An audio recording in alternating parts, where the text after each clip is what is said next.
About that. There it is. Don't be so pushy. Good evening, everyone. Why don't we get underway with the Marin Energy Authority meeting for Thursday, August 2nd. Welcome. Hope everyone's enjoying the summer so far. Item 1, board announcements. Any announcements? Okay. Seeing none, we'll move to item 2, public open time. Good evening, Barbara. Good evening. We had a number of people at the CPUC today and a lot of support for Marin's energy efficiency program. We also asked for a hold on the item because we wanted to get 40% instead of 15%.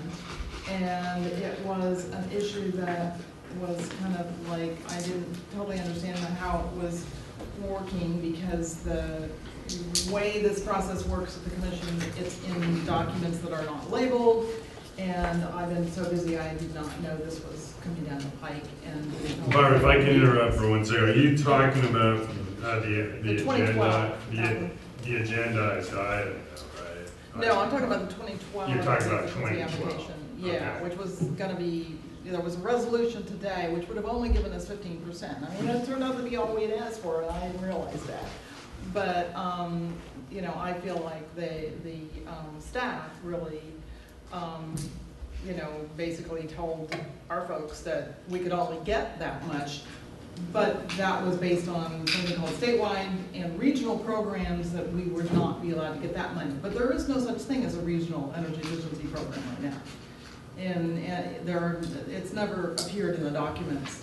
And so the staff basically came up with a brand new definition of regional and said, oh, okay, you don't get all that 25% of the money. And I'm like, no, we should be able to get our 40%. I mean, I think we should be getting all of it, and that's another issue. But anyway, in this process, we had an alert going out. We had a bunch of people who came, but we were working with the Sierra Club Energy Committee, and I just want to let people know that a very strange thing happened. It turned out that the Energy Committee listserv has had President Peavy's advisor on it for years. We didn't know that.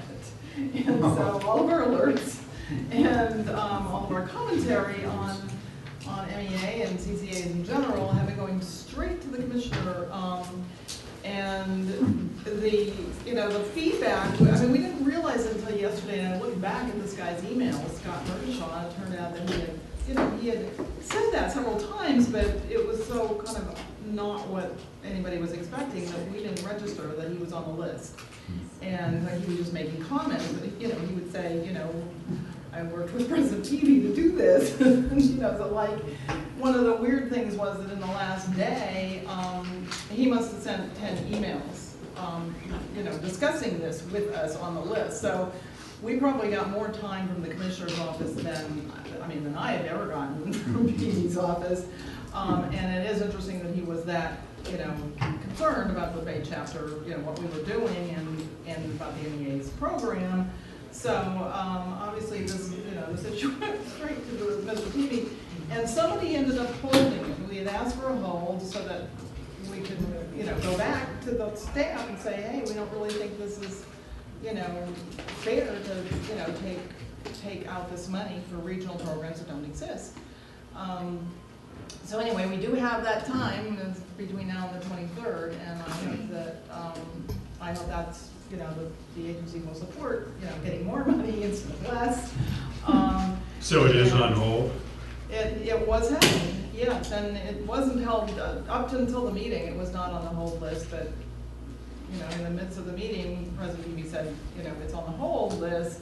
So either he did it or somebody, one of the other commissioners put it on up there, and I really don't know who it was yet, but that was a very interesting day, a couple of days.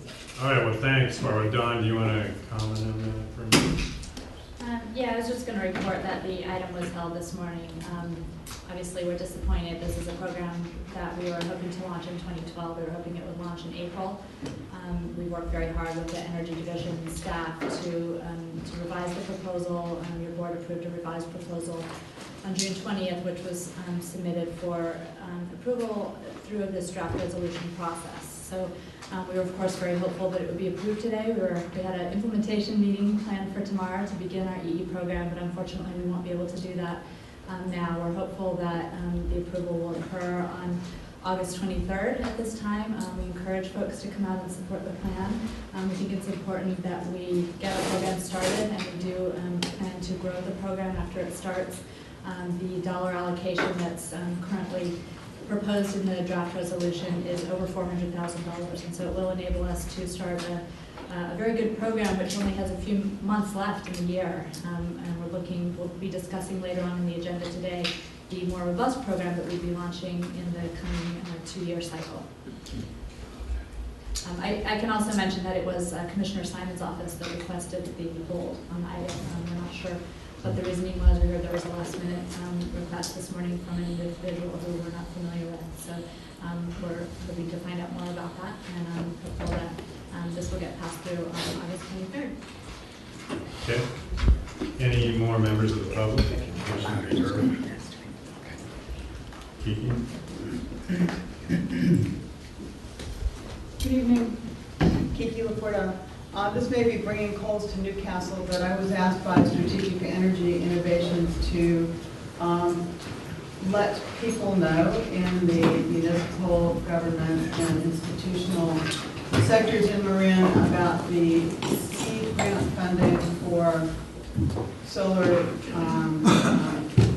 inspection, assessment, and installation. So I'm letting you know, and they're very interested in contacting any agencies that schools as well to go for it. Thank you. Yeah, San Rafael is utilizing that, and it looks like a very promising grant program. Stan? Hi, Stan Sparrow from Tiburon. I went to the solar conference a couple of weeks ago, and I want to invite you guys there. It had one of the largest conferences in San Francisco, and maybe 25,000, 30,000 people, and why I thought Marin Clean Energy would be good there is all the largest solar companies in the world were represented there, and a lot of amazing information. Now, the big news is that the price of solar panels has now crossed the threshold that it will be cheaper than PG&E, and less than $1 a watt for the panels themselves. And then they had a big sale, and I got I sent you an email, 80 cents per watt for Taiwan solar panels. So they're really, really coming down in price. And a lot of new technologies that was really amazing. And I wanted to send some of that information to you that would really help Marin Clean Energy, some of the solar technology that's coming up for some arrays in Marin. Okay? Thank you. Thanks. Any other public comment? Okay, item 3, report from Executive Officer. Don. Great. So in the interest of keeping this meeting as short as possible, I know we were planning not to have an August meeting. I apologize in advance. I know folks are eager to get home and watch the Olympics, so I will keep this very short. I first wanted to introduce Ashley, who's joined us as an intern this summer and has been helping with so many things. Welcome, Ashley. We're really excited to have you with us. You all might be hearing from Ashley from time to time with requests and meeting coordination and that sort of thing. I also wanted to just, as far as logistics go, we no longer need a bathroom key when we're here on the first floor of the evening. So no need to grab a key there. You can just help yourself, and we don't have to go through that anymore. I think that may not apply in the daytime, but anyway. And then there are 2 other kind of business items. Is that the start of the energy efficiency program? Yes, indeed. I wanted to report on two business items. One is that we are working with PG&E regarding the PCI checks that will be issued to all customers it's supposed to be at the end of August. And there's been some back and forth about what's the best way to apply those credits to customers. And at this time, it looks like the approach that's going to be used is mailing checks to the customers for the credit. This is to avoid impacts on the bill that could occur if the charges are netted against MEA charges. There's PG&E has a difficulty separating charges on the bill. So mailing checks is likely what's going to happen, and I just wanted you all to be aware of that in case you get questions from constituents when those checks come out. They're supposed to be issued by the end of August, although I wouldn't be surprised if it took longer than that, given where they are in the process right now. The next thing I wanted to let board members know about, because there's been a lot of kind of high-level dialogue about this. We've been working with PG&E really for more than 2 years to try and change the way that charges are presented on the bill for customers, particularly on the PG&E breakdown of charges. The generation or the unbundled charges really need to be shown on that PG&E page. What happens now is that the bundled rate is shown on the PG&E bill for the breakdown, and so customers are not able to recalculate their bill correctly, and it appears that they're being double charged for generation. This is a concern that we raised with PG&E a couple of years ago, and we've been working with them to achieve a solution that we had been assured would be completed through this bill redesign that's underway right now. PG&E filed an advice letter on June 1st with a very good-looking bill that had the bundled charges, or the unbundled charges showing up for the CCA customer, and a number of other improvements that make the bill a lot clearer and easier for the customer to read. We supported that advice letter. We thought it looked great. But in a meeting with PG&E a week ago, we were told that they actually won't be able to implement that change, and it looks like the bundle charges are going to be showing up on the CCA customer's bill at the end of this bill redesign. We're concerned because the bill redesign only happens once in a blue moon, and so it's very important that this change be implemented now. So we are working with a number of folks to try and make sure that that change gets rolled into this, and we may be calling on some of you to participate in meetings with commissioners' offices on this topic. And that is it for my report. What's PG&E's rationale for not making the change? It's technically too difficult. It would add an additional 3 months to the timeline for them, and at this point they feel that the timeline is too essential and they are unable to complete it from a technical perspective in the way that they expected to previously. Any questions for Don? Members of the public?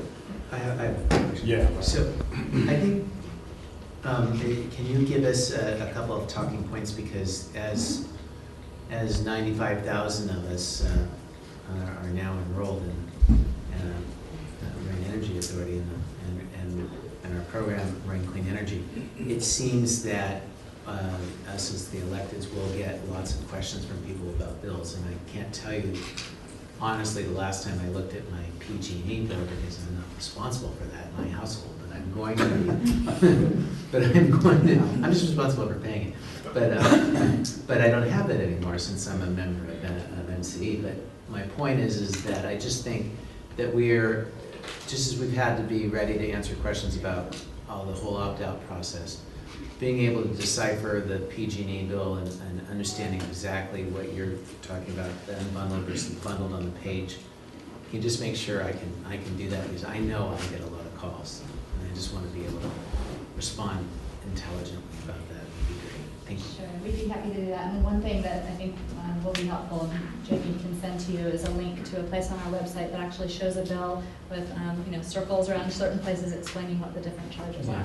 Thank you. I just want to be up to speed on that. Thank you. I know 2 people who told me that their bills doubled. So if this is what they're seeing, this really could be serious. one of the things that is happening supposedly in the larger energy efficiency proceedings, the applications for the utilities have just been filed. And I was looking through the billing issue is going to come up there also, because the commission has ordered them to provide for something called on-bill repayment financing. And they're going to have to do a massive redo of their billing in order to accommodate that. They're trying to postpone everything as long as they can, but they periodically, they're notorious for having bad bills, and I mean the MEA problems are ridiculous. So, and they spend an enormous amount of money. So it looks like this is going to come through. I don't know whether the bill redesign that you're talking about is going to happen now, and then they're going to do another one this winter. That would be interesting if that's the case. I'm talking about the one that's planned for this winter. The one that's planned for this winter. Okay, well, then, there's no excuse for this not being in it as far as I'm concerned. And I think the purpose of it is to make people think their bills have doubled. I mean, I think that's, proactive on PG&E's part, actually. All right, Don, well, why don't you keep us posted on those proceedings, anything we can do to help on that? Sounds like a critical issue. Okay, item 4, consent calendar. Hopefully everyone had a chance to review it. We do have one change on the minutes. Okay. We have a reference to Director Martin instead of Director Small in the minutes. So we apologize for that error. We'll fix that. Okay, so we'll note that amendment. Can I have a motion for approval? Move acceptance. Second. Got a motion, second, all in favor? Aye. Opposed? That matter carried. Can I vote yes on everything except the minutes? Yes. I wasn't there. Okay, that'll be noted. Okay, item 5, a very important item, very exciting item that's coming back to us. MEA Energy Efficiency Program Implementation Plan for the 2013-14 timeframe. Great. So we're really excited about this item. I'm going to start and give some introduction to this, and then I'm also going to invite Jeff Rouser, who is in the audience and has been assisting us with some of the development of this plan. But just to kick it off here, we've been discussing energy efficiency really since we launched MEA, and the reason why is that it's a way to achieve greater greenhouse gas reductions and decrease energy usage, and it provides benefits also to customers and being able to save money at the same time that they're saving energy and helping the environment. We have offered a couple of things already along the lines of energy efficiency. We've offered energy efficiency rebates for customers that are participating in the Energy Upgrade California program, and we'd like to do more of that. We've been interested in receiving an allocation of energy efficiency dollars that are already being collected from our customers as a non-bypassable charge, and use them to have a local program that's really tailored to local needs and that's able to achieve some results in our community. So in January of this year, we brought a plan forward to the board for approval, which included a number of components. One of the components was a multifamily program, and some of the other components were stripped out of that plan initially, but they've been brought back into this the plan that we're going to be discussing today. The legislative mandate is important to spend a minute on because there are actually 2 pieces of the statute that provide a different path for how CCA can apply for energy efficiency funds. The first path was created through AB 117, which is the piece of legislation that enabled CCA programs in California. And the reference is 381.1. This is Public Utilities Code 381.1, subsection A. And this permits CCA programs to apply to become administrators of cost-effective energy efficiency programs. And the word apply is important. It means that we actually need to submit an application to the commission. It's then subject to protest by other parties, a lot of back and forth, and then the commission will vote on whether to approve the plan or not. It's a cumbersome process, but a more time-consuming process, but it does allow us to offer energy efficiency programs to anyone in our jurisdiction, even if they're not a customer of Marin Clean Energy. It also even allows us to offer programs outside of our jurisdiction. That's something that we're not currently interested in doing, but it's interesting to note that that's available to us. The second course of action that is defined in the statute is Public Utilities Code 381.1, Section E and F. These were added on through SB 790, which is a piece of legislation that MEA supported during the last legislative cycle and just went into effect in January of this year. This code reference allows CCAs to to elect to become administrators of energy efficiency programs. Electing to become an administrator of an EE program is a much simpler process. It simply requires submitting a board-approved plan to the CPUC for approval, and all that is needed for approval is a resolution to be voted on by the commission. That is precisely the action that was planned to happen today. And so these two paths are important to keep in mind because they explain the two different types of plans that our board has approved. The first plan that we approved was for 2012. And this plan was using subsection E and F, whereby we would elect to administer an EE program only for Marin Clean Energy customers. That's the plan that is currently pending before the commission and will hopefully be voted on on August 23rd. We're not going to spend any more time talking about that plan tonight, except I will say it's really just focused on multifamily programs. Do you want to at least address the one issue that was raised tonight about funding level on that plan? Sure, I can address that, and I'll address that right now. There was there's a lot of back and forth with the Energy Division and PG&E, and a lot of analysis of data, looking at our usage, our overall customer usage, to determine what would be the fair allocation of dollars for this 2012 program. It was very difficult for the CPUC Energy Division to get the data that they needed from PG&E, and it was very difficult for them to use that data to develop an exact percentage breakdown. They provided us with numbers based on the analysis of their legal division and their technical folks, kind of based on their interpretation of the statute, but there was not a formal process that defined how much CCAs should be able to receive on a going forward basis. It was really a process that was being viewed as an initial start to the program. And so we conformed to what the Energy Division requested in hopes that we could launch a program in 2012. If we had pushed back hard on the numbers that were being provided to us and requested more, it would have caused a good deal of delay, and we would not have been able to launch a program in 2012. We also felt that the dollar allocation was a good fit with an initial start of a program for multifamily. So that just gives a little background on the process. I think the last thing I'll say on that front, though, is that there is certainly a great opportunity to spend a lot more time talking about this with the CPUC and the other interested parties to determine what the fair allocation of dollars should be.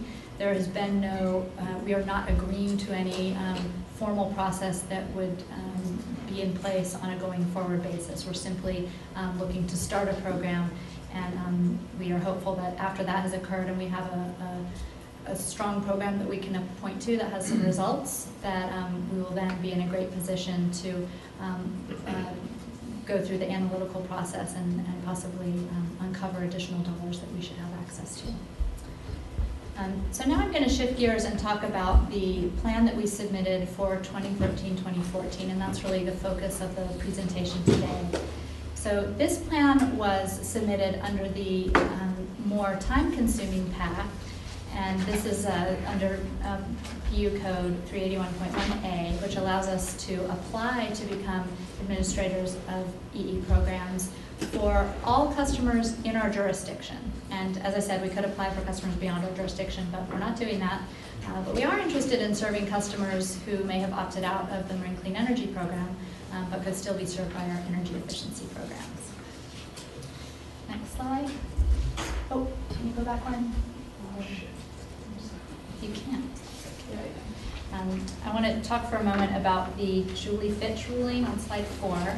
So there was a ruling issued on June 20th that directed CCAs who are interested in receiving funding for 2013-2014 to apply through a process that had been defined for regional energy networks, which was kind of a process set up for local governments to apply to administer EE programs.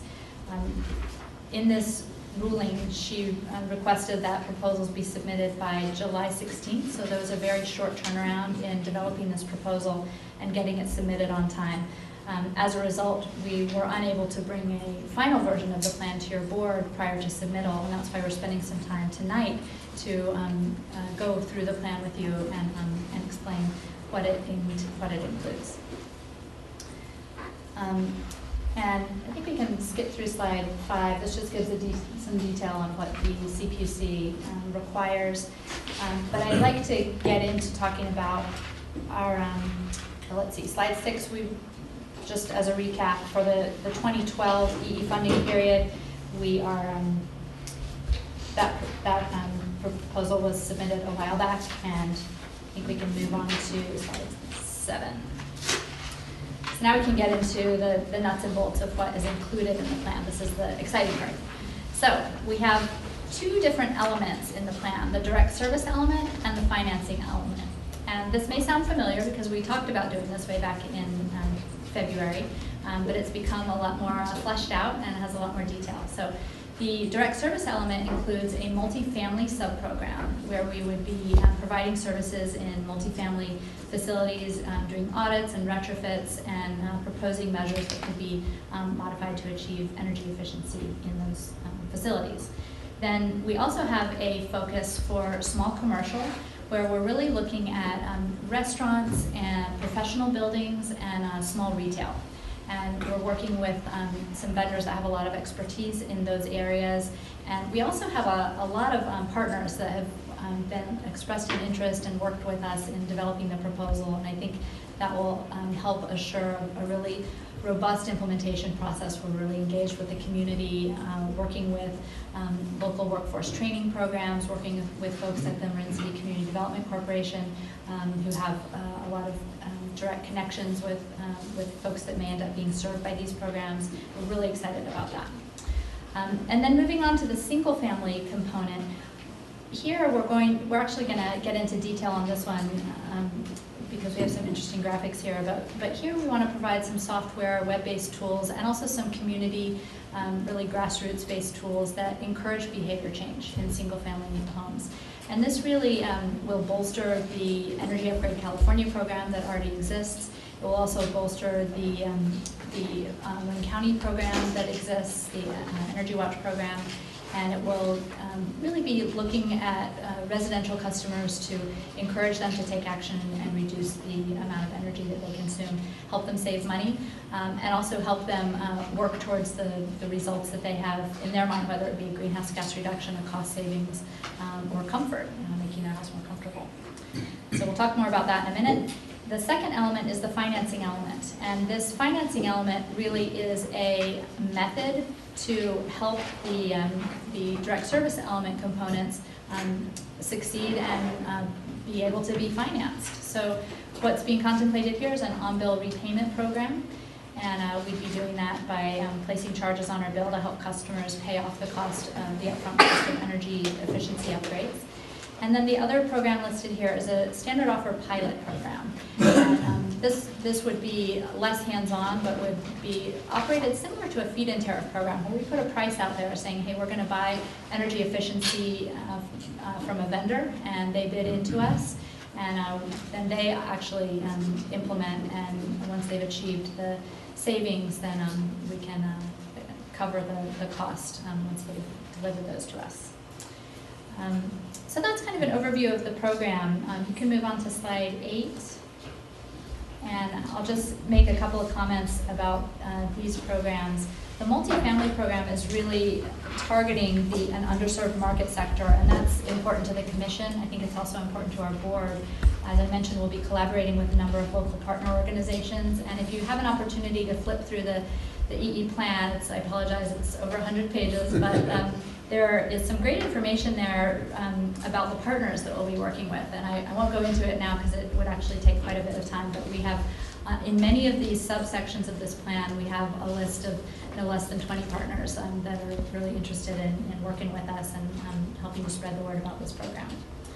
The small commercial program is a multi-measure program. We'll be looking at doing multiple things at one time when we go into these units.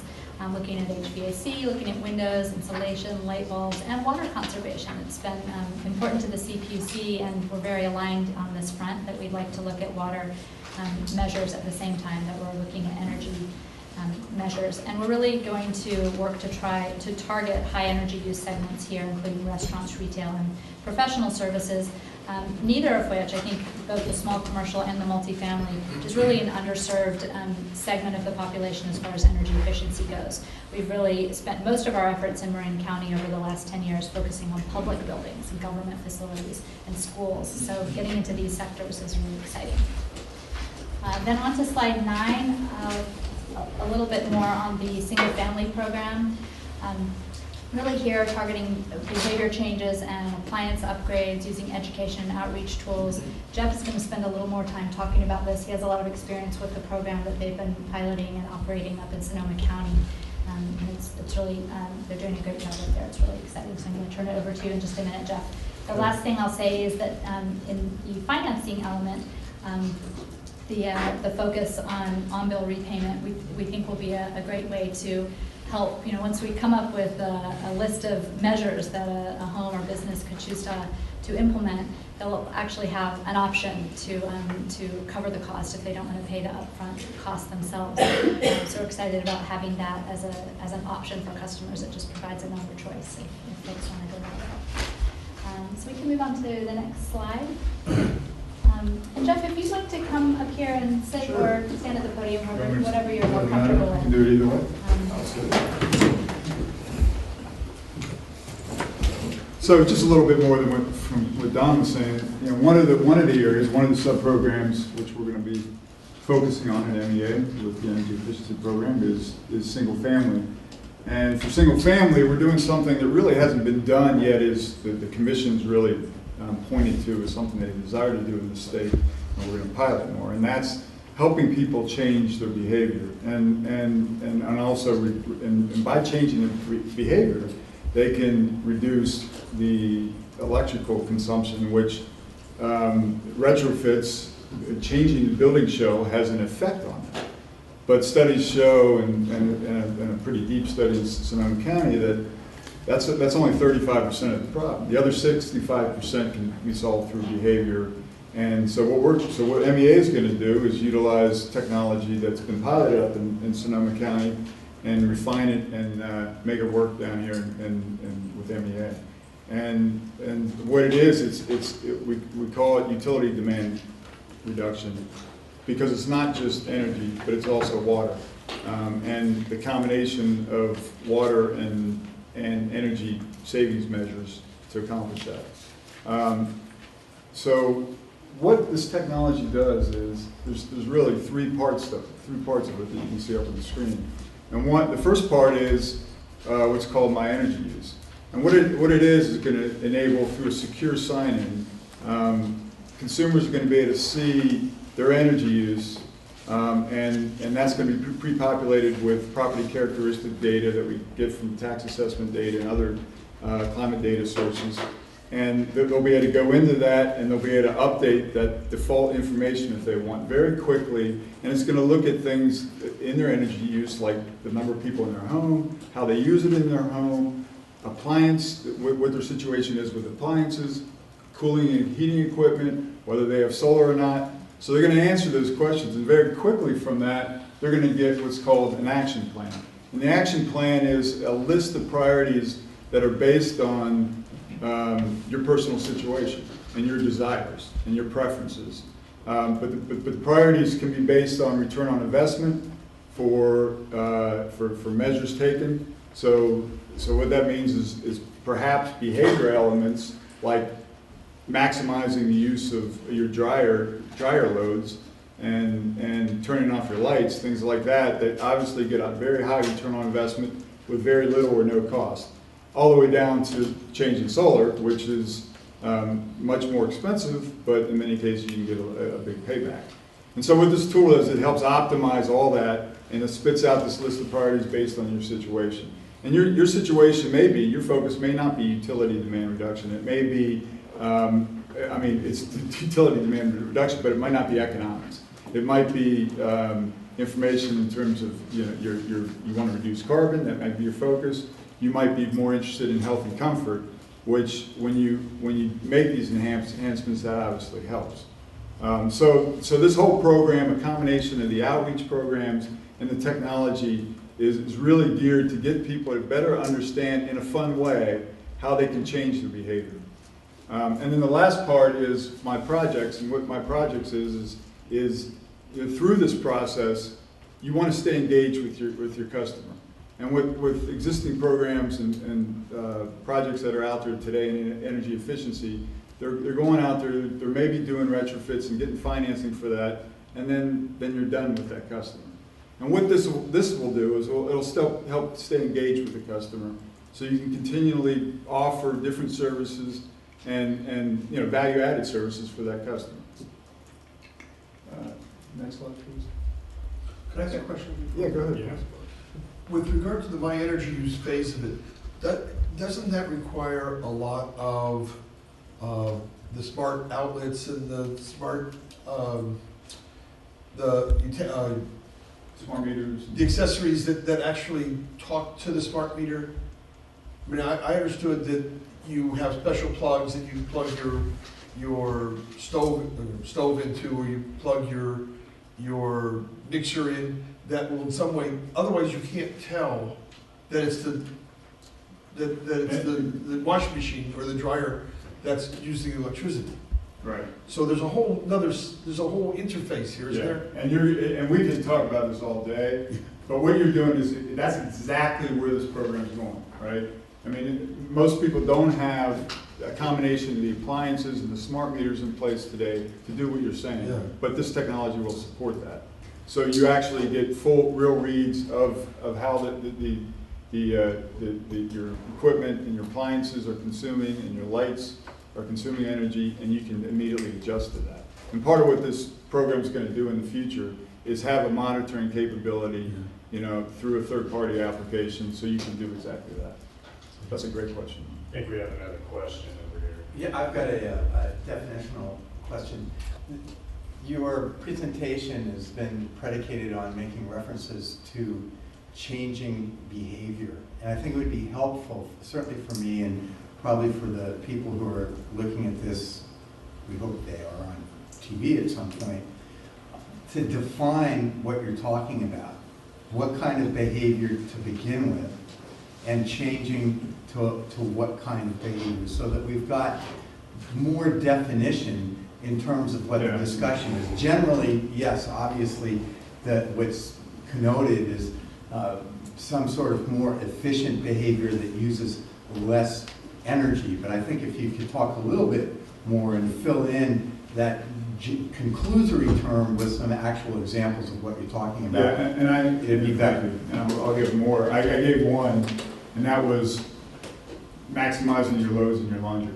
Another is maximizing your loads for dishwashing. Another is adjusting your thermostat when you're at home and not at home. Same with your lighting. So those are examples of behavior. There's more. Okay. Does that? Yeah, that's better. Yes, sorry. Go ahead. Follow-on question. How will the consumer measure what they're doing by way of efficiency in terms of dollars? Is there There'll be a website or someplace where they go and they can actually convert that into, I save this many kilowatt, whatever it is, and I save this much money because, you know, people That's are very very good. well. Yeah, I mean, the algorithm, the calculator behind this program actually cranks out, and I'm not the person who developed it, millions of calculations, I'm told, which really look at all the different factors locally here in Marin. So, you know, and apply those to the different measures that are selected or proposed in your action plan. Does that answer your question? The answer is yes. And also, it's not just the cost, but also the benefits for the savings. And those benefits go back to California standard databases, like the DEER database, for instance, which has standard savings for different types of measures. So you can find it. And all that is in detail in the plan, all the minutia, if you care to look at it. Okay, so this is just a slide of the user interface, and I'm not sure if you can see this or not, but this shows you different views and and I mentioned different people have different preferences. Your preference might be economics, so you might want to reduce flat out. You just want to get the best return on investment for your measures. It may be health and comfort. People don't recognize that they could be much more comfortable in their home without increasing their utility bills. It could be green factors, you know, GHG, reduction in carbon. A lot of people are interested in that. Or it could be a combination of all of those. So this tool enables you to see these different views of actions based on what your preferences are.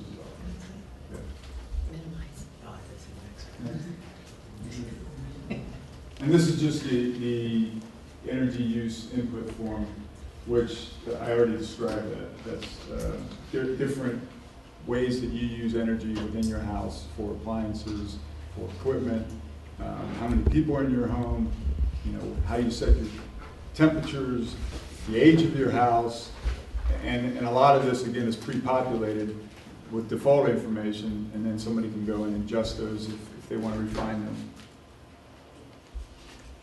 That's it. Any questions on it? Can you explain the time of use for the TV? That's a real important one for the whole thing. The time of use, the metering. Yeah, well, that gets back into what we were talking about earlier, and the question earlier about when you say time of use, you're saying time of use per measure? For billing purposes, the peak time of noon till 6 or 7 o'clock. Yeah. The rate Yes. is. Yeah, the tiers, reflecting the tier structure. And these algorithms and calculation reflect the 5-tier structure for PG&E. We've actually already begun looking at plugging in our rate structure for our customers into the algorithms that they've developed in Sonoma County, because of course our rate structure is a bit different, and the tiering doesn't apply on our side of the bill. So we're starting to swap data to make sure that we have the right information. There's also some adjustments that need to be made for net energy metering customers of Marin Clean Energy. So that will be included, but what's really interesting about the capability is that the customer class and the customer rates is actually part of the calculations that happen with any change that you make. The rate structure that you are already under will be applied and will spit out the likely savings for any measure. So time of use certainly is one thing that would be included if you're a time of use customer. Okay, thank you, Jeff. Dawn, are you gonna? Yeah, finish up on that? just a few more things here. We've listed here some of the program goals, and I think these are useful in your discussions with other folks in the community about why this program is important. You know, we really think increasing access to programs by hard-to-reach customers is a key impact that we're going to be able to achieve. Identifying segmented concentrations of customers is another area that I think will help the program be successful. We're kind of latching on to certain groups that we think we can serve in a similar way and get them engaged. The social marketing techniques, I think, are really exciting and have a lot of potential for impact, haven't been used by a lot of the existing utilities, but where they have been used, they've been extremely successful. We've learned a lot from what's happened in Sonoma thus far on that front. And then being able to collaborate with our local community organizations is really exciting as well, because we can tap into resources that are already being spent and leverage those to make our program really effective. The next slide here gives you a sense of the overall costs and outcomes. And so you'll see here that our TRC, or total resource cost, comes in at 1.44. This exceeds the CPUC standard, so we're excited about that. And the PAC, the program administrator cost, comes in at 2.14. This is also a good metric. This is a programmatic, an overall programmatic score. We also have calculated TRC and PAC for each sub-program of the program, the overall plan. We can answer questions about that if folks are interested, but this is the metric that the CPUC and other parties often look at to say, well, gosh, how successful is your program? How much money are you spending on it, and how much kilowatt-hour savings is coming out based on the money that you're putting in? And just to mention, greater than 1 is what the requirement is. So. The total program budget is just over $4 million, and that would be spread over a 2-year period. The next 2 slides give you a breakdown of the budget and the savings. You can see how much is being spent in each category. You can see some dollars have been allocated to incentives, direct install, so these are dollars that would flow directly to the customer to encourage them to make changes. Other portions of the funds would go towards education and training, marketing and outreach. And then on the next slide, we have a breakdown by program. So you can see how much is allocated for each of the sub-programs, and then what the related kilowatt-hour savings would be, and then kilowatt and capacity savings would be. We've also included therms here because we'll be implementing multi-measure programs that look at achieving gas savings, water savings, as well as electricity savings. So with that, are there any questions on the plan? Correct. Is there it's a pretty impressive program. Is there a particular staff member that's going to be the energy efficiency czar of the Marine Clean Energy Program? This is what they're going to, is that you, Don, or is it going to be? Oh, no. I'm ready to hand the baton off to someone else on that. We actually established a position last fall, Energy Efficiency Program Coordinator, and we chose to leave that position unfilled until we had a funding stream identified to fund that position. So up until this point, we've been handling this work internally with existing staff, but we do need to fill that position, and then we will have a EE program coordinator. That position has not yet been filled, as the dollars have not yet been allocated, but we're hopeful that we can do that at the end of the month. Director.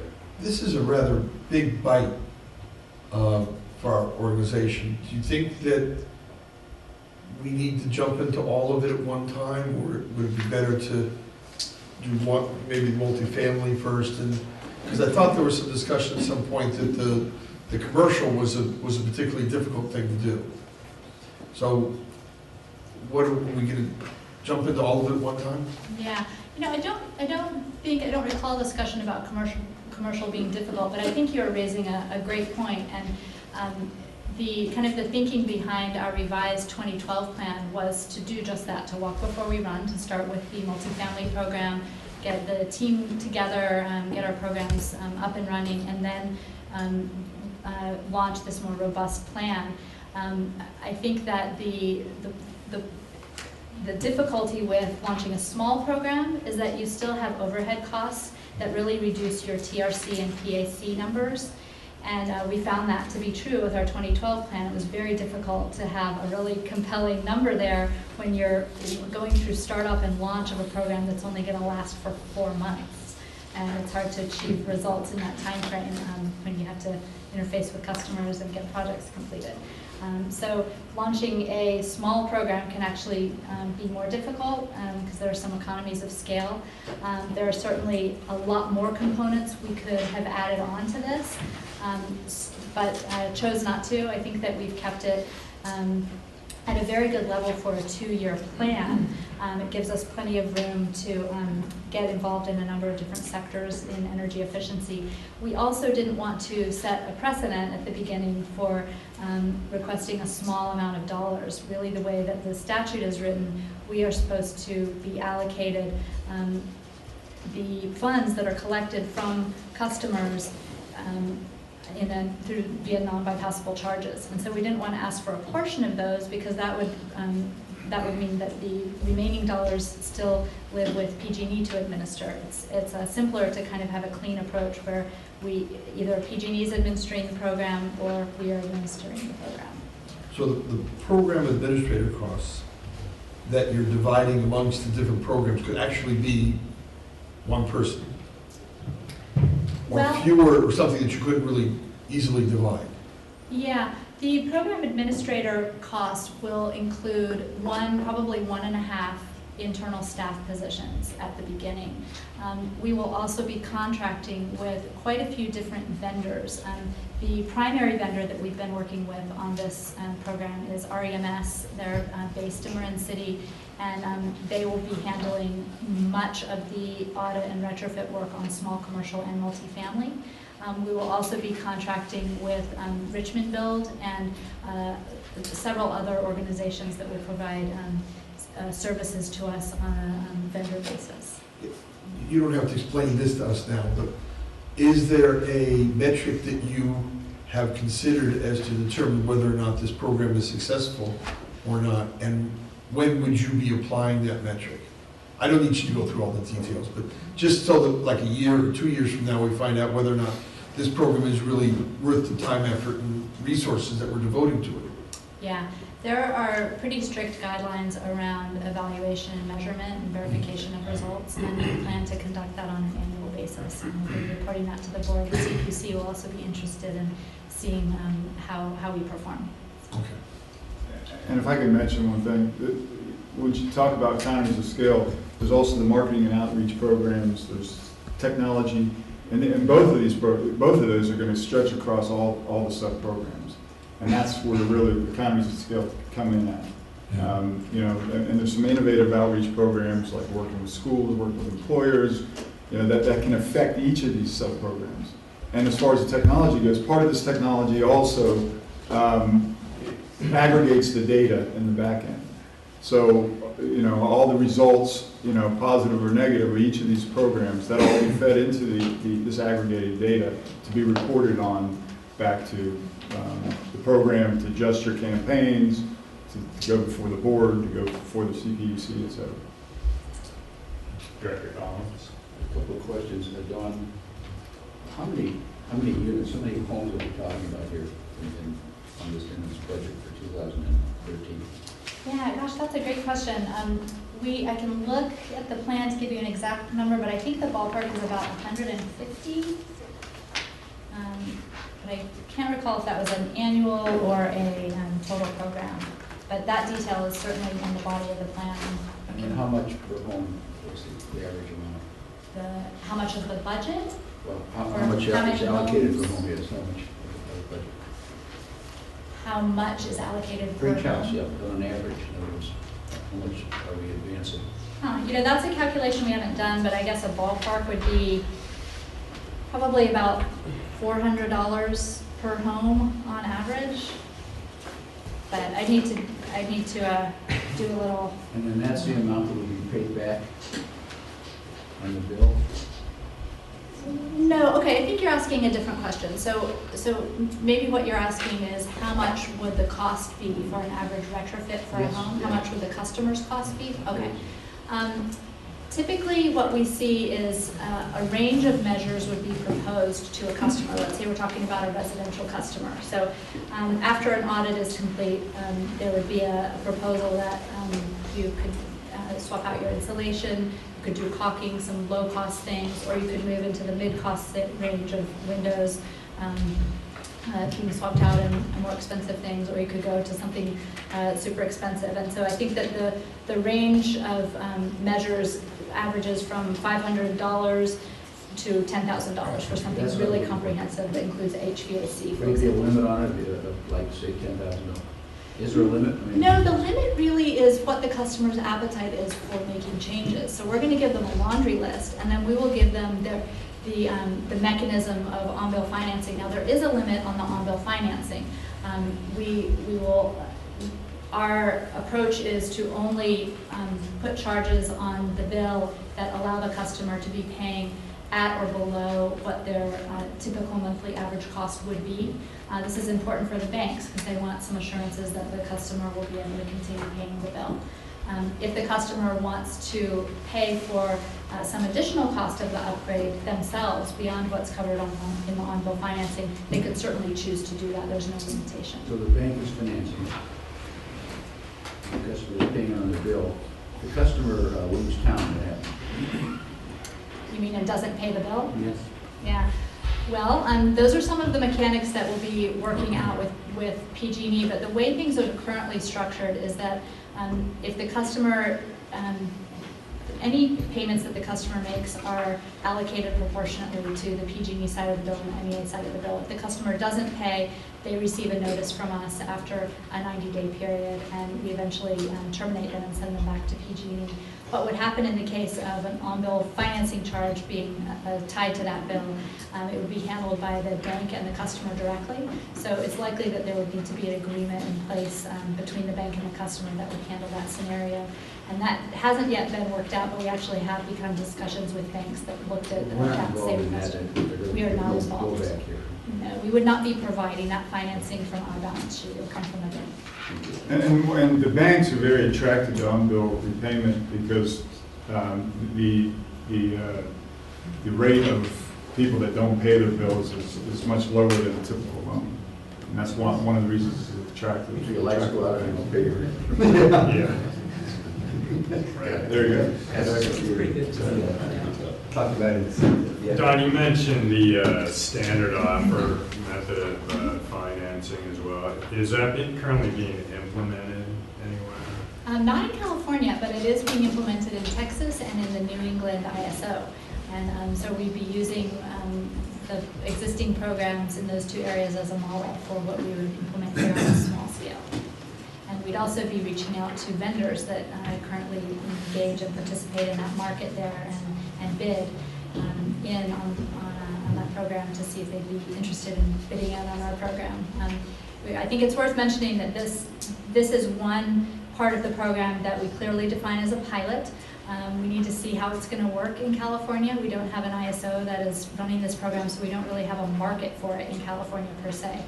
But we may be able to launch a program that is a win-win for us and the vendor and the eventual end user. But that remains to be seen, so we want to pilot it and see how it works. I think it's a tremendous program. I really hope it has great legs. It's really good. You guys did a tremendous amount of work on this. Good job. Any further board comments or questions? How about members of the public? Energy efficiency plan?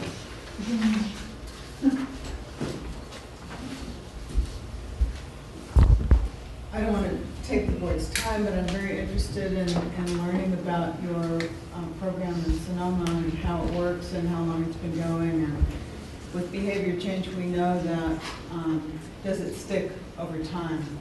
And so I can glad to connect with you separately, or if you have some comments about that now, that would be great. The one thing I'll say is when you look at the three components, the third component is exactly what you said, it's staying in touch with the customer, and which is not typical of programs. And that's one of the reasons why Sonoma doesn't have a lot of history.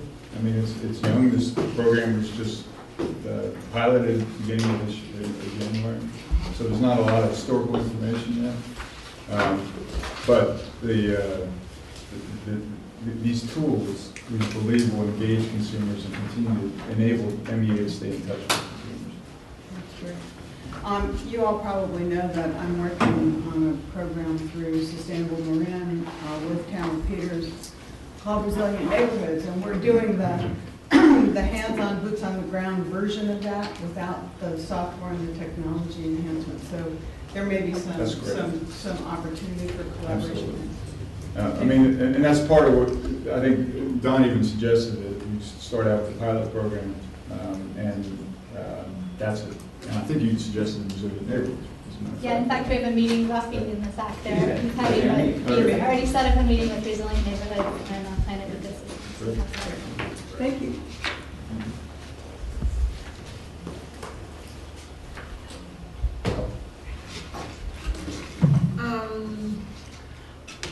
I think there's two ways to look at this. One is that we're moving forward quickly and maybe we'll get the program up and running sooner rather than later.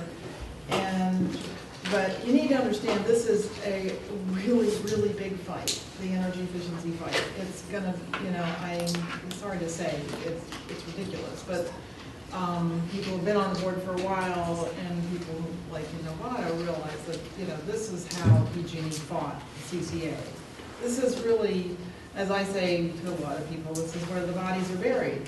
And I got a comment from Loretta Lynch, who was the former president of the PUC, who tried to develop independent programs. She put 40 years of $50 million on the table for independent programs. They all, every single one of them, I shouldn't say, 49 out of 50 saved more energy per dollar than the utilities. All 49, brand new programs. The utilities have been running programs for 30 years.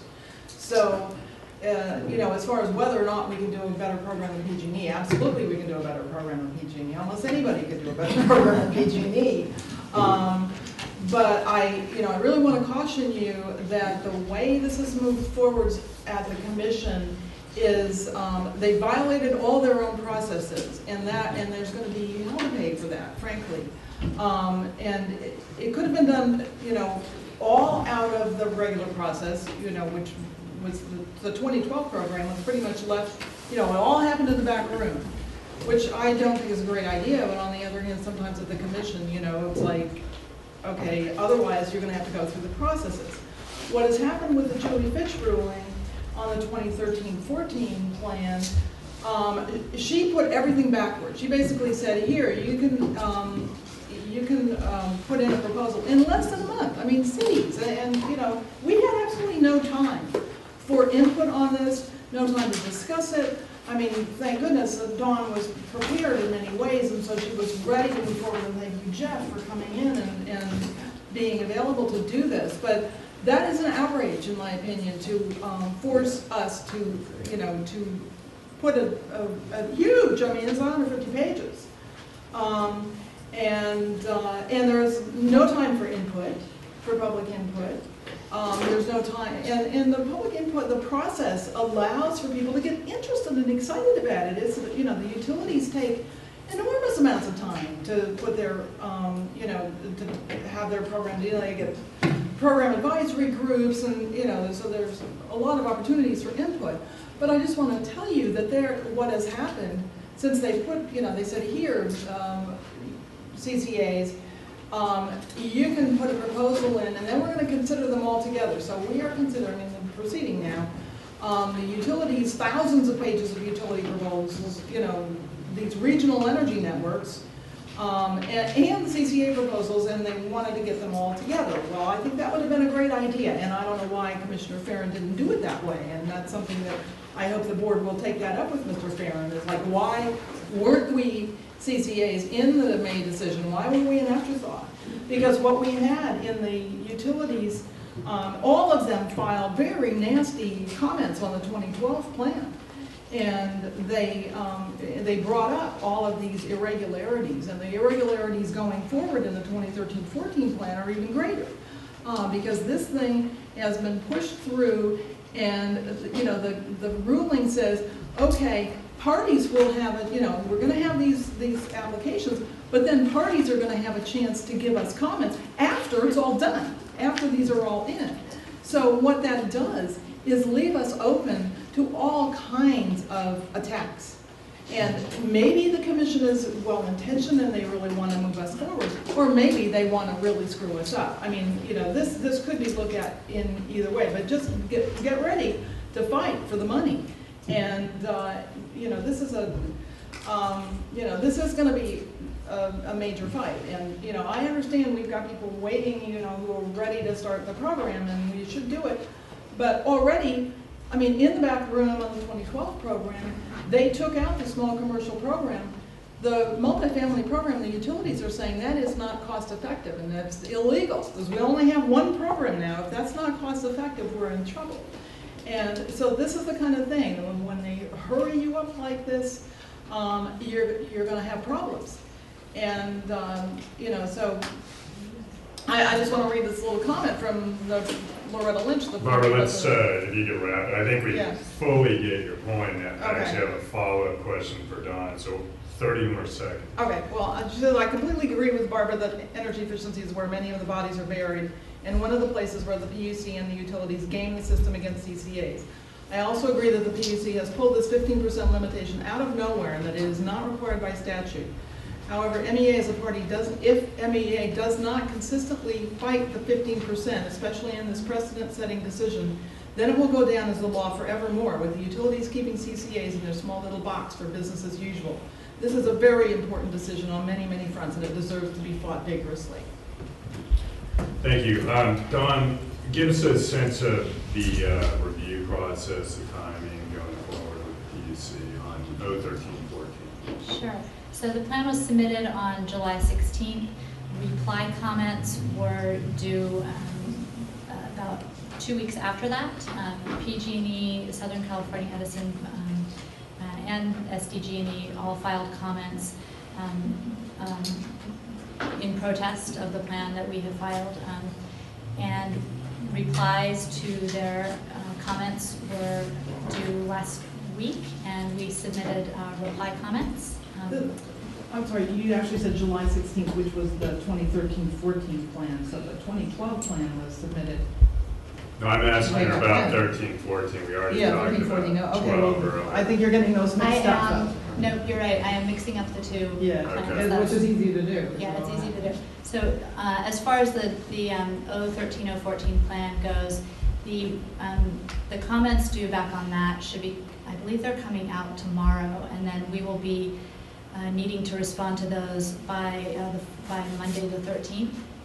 And then we have already begun holding ex-parte meetings with each of the commissioners' offices on the 013-014 plan, which one of our directors, Director Sears, participated in the first one. Thank you very much. And we have 2 more coming up on the 13th that we'll have Director Connolly participating in.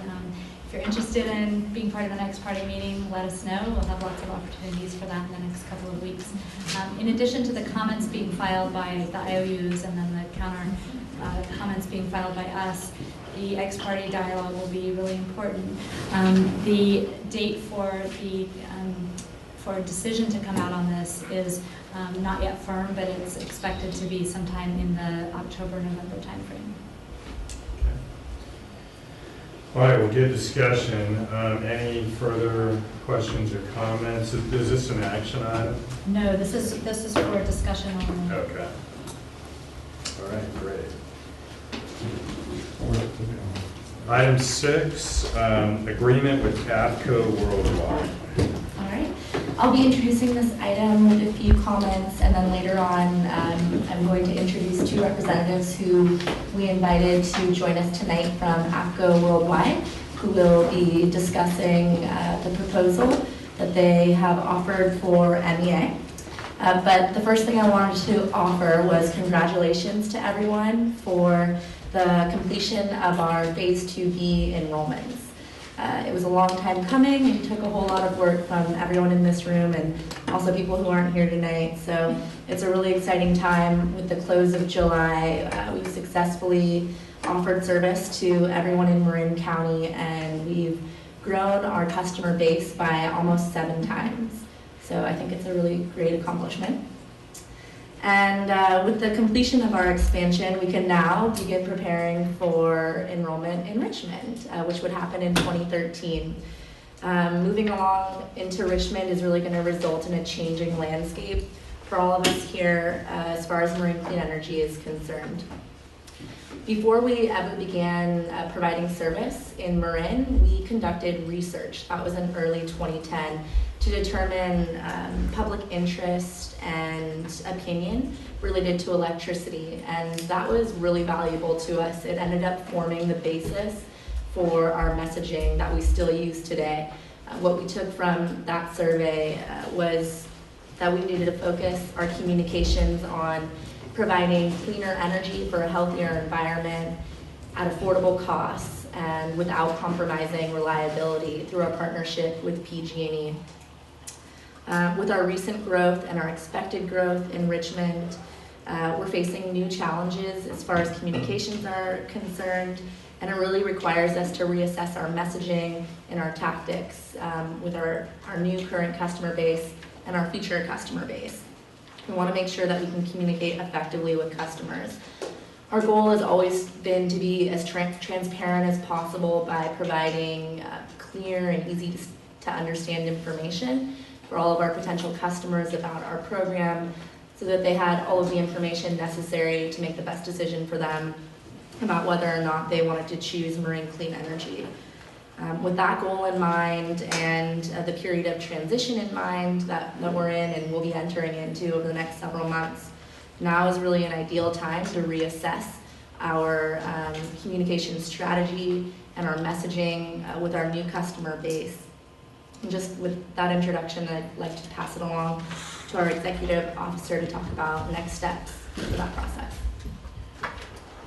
Yeah, so because we wanted to find the most effective ways to communicate with customers, we conducted several interviews with companies that provide public relations strategy services and market research, which we viewed as very important at this juncture. We conducted in-depth interviews with APCO Worldwide, BMWL, a company that we've worked with in the past, and Manifest Marketing and PR company. And we received proposals from all of these companies in addition to the in-depth interviews. We were particularly struck by the professional expertise of the APCO team, particularly in relationship to the energy industry. And this is really important because energy is kind of a cumbersome, maybe even convoluted topic to communicate, and being able to do that in a clear and compelling way with customers is really important, and we're hoping to learn a lot and build off of the expertise that they've gained. They've actually provided services to a number of folks really key to the energy sector in California, including CAISO and some of the IOUs actually, so I'll let them talk about that when they come up. But we're really excited about the experience in the energy sector. We were also struck by the deep experience that they have in conducting market research and their ability to do it in-house. Some of the firms that we spoke to tend to farm that out and then bring that information back in-house to develop suggestions and recommendations. But APCO Worldwide does this in-house and has developed a very well thought through approach to the market research that we thought was very holistic, comprehensive, and we produce an excellent array of quantitative information. So that's why we've invited APCO to be with us tonight, and we've already begun working with them on a small contract. We'll talk about that in a minute, but this is for hourly services that they've been providing to us over the last few weeks. We're excited to talk about the market research tonight that they'd be able to provide to us. And before they come up, I just wanted to say a few things about why this is being brought forward at this time. There was quite a bit of discussion about this in our executive committee meeting several weeks ago. And for those of you who didn't have the benefit of being at that meeting, I wanted to recap some of the ideas and the thoughts that came out of that. One of the things that was identified as being really important is coming up with quantitative information. A lot of the communications that we do with customers now is based on qualitative information. And so, we might look at what's been in the IJ lately, in the editorials, what the customers that come into our office are saying, but the communications approach is not tailored to any specific quantitative data that we can use to inform our messaging and our methods of communicating with customers. So that's really one of the reasons behind the thinking on this. I think it's worth noting that the proposed cost of the contract with APCO Worldwide, it's certainly a significant contract. as far as the cost goes, but it amounts to less than 0.2% of 1% of the annual MEA budget, and is also likely to pay for itself through customer retention and an increase in the number of well-informed, satisfied customers that will talk to their neighbors and spread the word and improve the reputation of Marine Clean Energy and those that are associated with it. Also, I wanted to spend a couple of minutes talking about other agencies that use market research to gain quantitative information. This is certainly not new. I'm sure many of you are familiar with this through your work with local governments. But we've highlighted a few and included in your supplemental packet some market research that was performed in Sonoma County and in the city and county of San Francisco, specifically related to CCA efforts. There is also market research performed commonly by government agencies that's just general customer or in a local government's case, really looking for public feedback to help with policy setting. Sonoma County spends just over $100,000 on general polling efforts on an annual or biannual basis. The County of Marin spent $53,000 on its most recent general poll of constituents. And the Marin County Parks and Recreation actually conducted a recent poll that was $28,000 to determine public interest on some relevant topics. As far as CCA specific polling, Jamie touched on the polling that we did back a couple of years ago. We haven't done any polling since that time, so we're certainly due. In Sonoma, approximately $40,000 was spent on CCA-focused polling in 2011. And we've attached in your supplemental packet some of the results, some of the outcomes of that study. There were two parts to it in the report that came out. One was really focused on residential, the other was focused on commercial and business outcomes. But they learned a lot from that and are using that information to develop their plan, their implementation plan.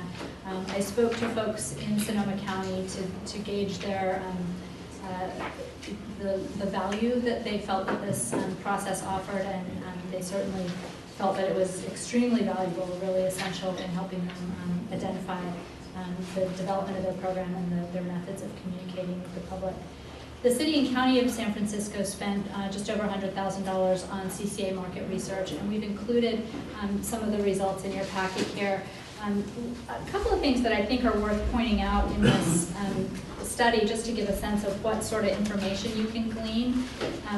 What they found is that customers, for the most part, or members of the public, really like PG&E. And this was something that we found out when we did our initial polling. It's not something that was intuitive to us and wasn't what we were hearing from folks in the editorials and the customers walking in. And even we don't hear that so much, but in the polling you can get that information in a quantitative way. So that information was, it looks like that same information was identified in San Francisco. That was identified in Marin. And if you all want to take a look at where that's located, I'm looking at the San Franciscans' attitudes towards Clean Power SF. This is slide 11, is where they do an analysis. The other thing that I thought was interesting is how much more folks are willing to pay to become to be a customer of a green program. And they were able to really, with a pretty good breakdown, give a feel for how far will folks go, and also which customers are willing to pay more. So what they found is that customers that have a higher income tend to be willing to pay a bit more. They also found a high correlation between age and interest in the Clean Power SF program.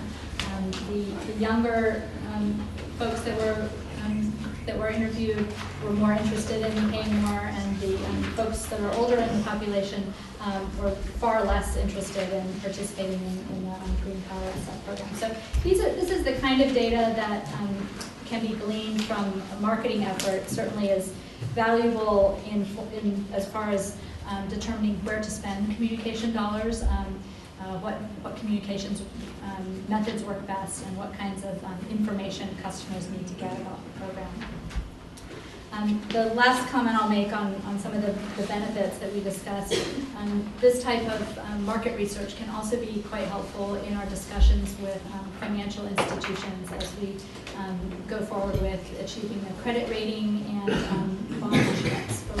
The financial entities want to know what is the public sentiment? What do customers really want? How do customers really feel about the agency? And having qualitative data doesn't work so well with the bank, but having quantitative information can really be quite helpful in those discussions.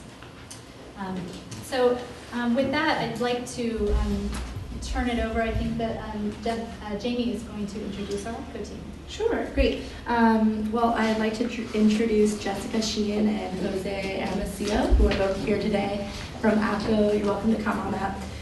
Jose is the Managing Director of APCO's Sacramento office and has represented municipal and investor-owned utilities, as well as the California Independent System Operator.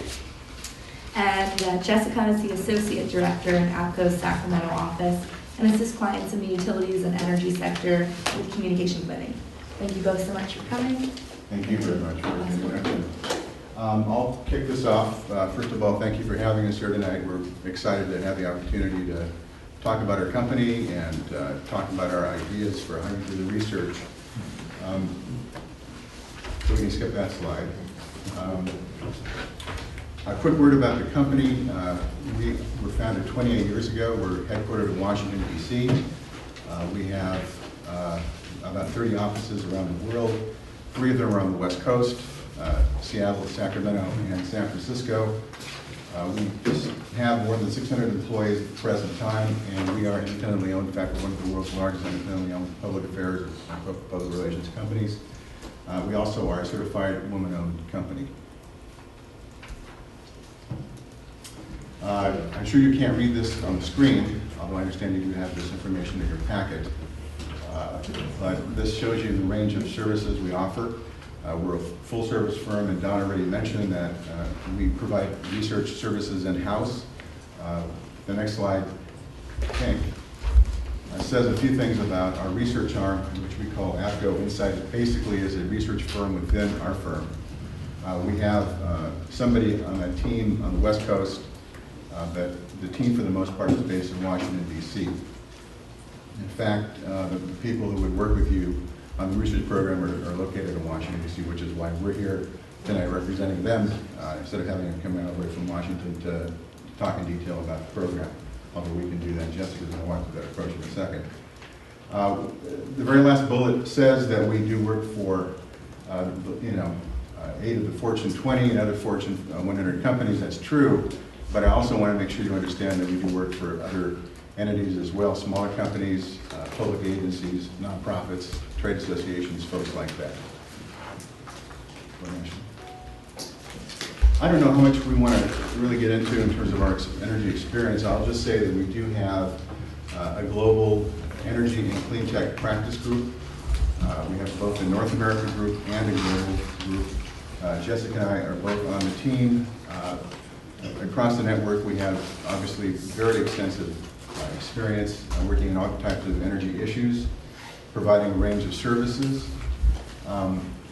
If you want me to talk about any of the client work we've done, I'm happy to do that. But Don did mention that I've done work for Cal ISO. I worked for them during the energy crisis in 2001 and 2002.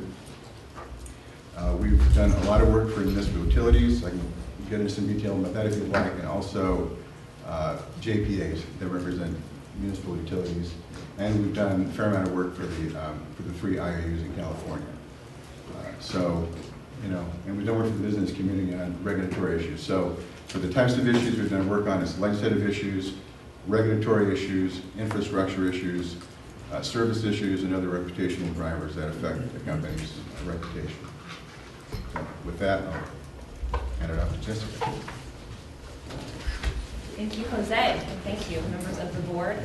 I know that you have, slide actually, I know you have a copy of the proposal in your packets, but we did want to spend a little bit of time tonight walking through our proposed approach and then answering any questions that you may have. So as you'll see here, there are 3 phases of our approach. The first phase is discovery or the research phase. The second phase is alignment, so that's really taking what we learned from the research and then focusing or adapting your plans for communications, for customer communications, for community engagement, and even your business planning to align with the research findings.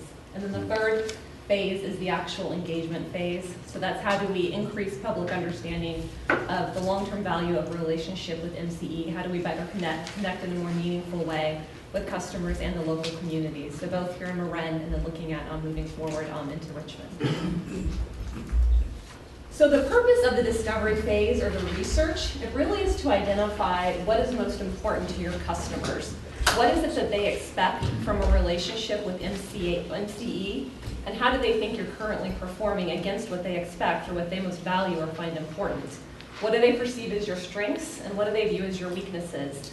So that again, we can learn from that and adopt communications as well as planning and engagement strategies accordingly. Go to the next slide, please. So the first stage is to do some qualitative research, and you'll see here we're proposing to do focus groups. We have 3 focus groups proposed. Those would be conducted in Marin. 2 of those would be with current customers, so both ones that have been enrolled for some time as well as some of the newly enrolled customers. And then 1 focus group that would be with customers who have chosen to opt out. We would also be conducting in-depth interviews with commercial customers, again in Marin, 3 with small business customers, and then 3 with medium or large customers. And the reason that we're proposing to do all of the qualitative research in Marin is because this is where you have a track record for 2+ years. These are the people that know you the best, and we think we'll get the most meaningful insights that we can then use to develop the survey that we'll take into the field in Richmond and Marin. And if you go to the next slide, we'll talk a little bit about that survey. So again, then using what we learned from those discussions, from that dialogue that we have, both in the focus groups as well as one-on-one with the commercial customers, we'll develop this survey to go and test what we've learned to see if it's validated or see if maybe there's some things that we learned that are a little different, particularly in Richmond. The number of customers that we're proposing to talk with is a total of 380 interviews. These are conducted by live interviewers. These are not robocalls. These are detailed conversations, in-depth conversations that we would have with these customers, looking at doing a total of 200 with residential customers in Marin, and then 50 in Richmond, and then a total of 130 commercial customers, and that's 100 in Marin and 30 in Richmond. Next slide, please. And then based on that, we're going to produce an actionable report that will lay out what we've found by doing the data analysis and modeling from these surveys and from these interviews, so that we can have a discussion with you and talk about where there are opportunities to enhance or refine not only communications, but again, where you're getting involved in the community, both here, looking ahead to where to get involved at the community level in Richmond to make sure that we're getting involved in places that make sense, that are important to our customers, and that ultimately provide more value to them. And then lastly, it's about engagement. Again, it's about increasing visibility. It's making sure we're at the places that our customers want us. It's about improving an understanding of what a long-term relationship, what the value of that relationship is to customers, and ultimately providing them with better service that aligns with their expectations. Next slide. This one's very difficult to see, so I apologize, but did just want to kick off a couple of the key milestones. This is a timeline that we've developed for the research. This is based on a kickoff date that would be of August 6th. As you can see here, the month of August would be devoted primarily to the qualitative research. So the first few weeks would be to develop the discussion guide that would be used for the focus groups, as well as what we would use for the IDIs to be slightly different tools. It would also be to recruit people to participate in the focus groups. And then we're proposing on holding the focus groups at the end of August at a facility in Novato. Could I ask a question Yes, here? of Because I tried to read this too. It's not easy, right? Do the colors mean it, the colors of the Tetris-looking blocks mean anything?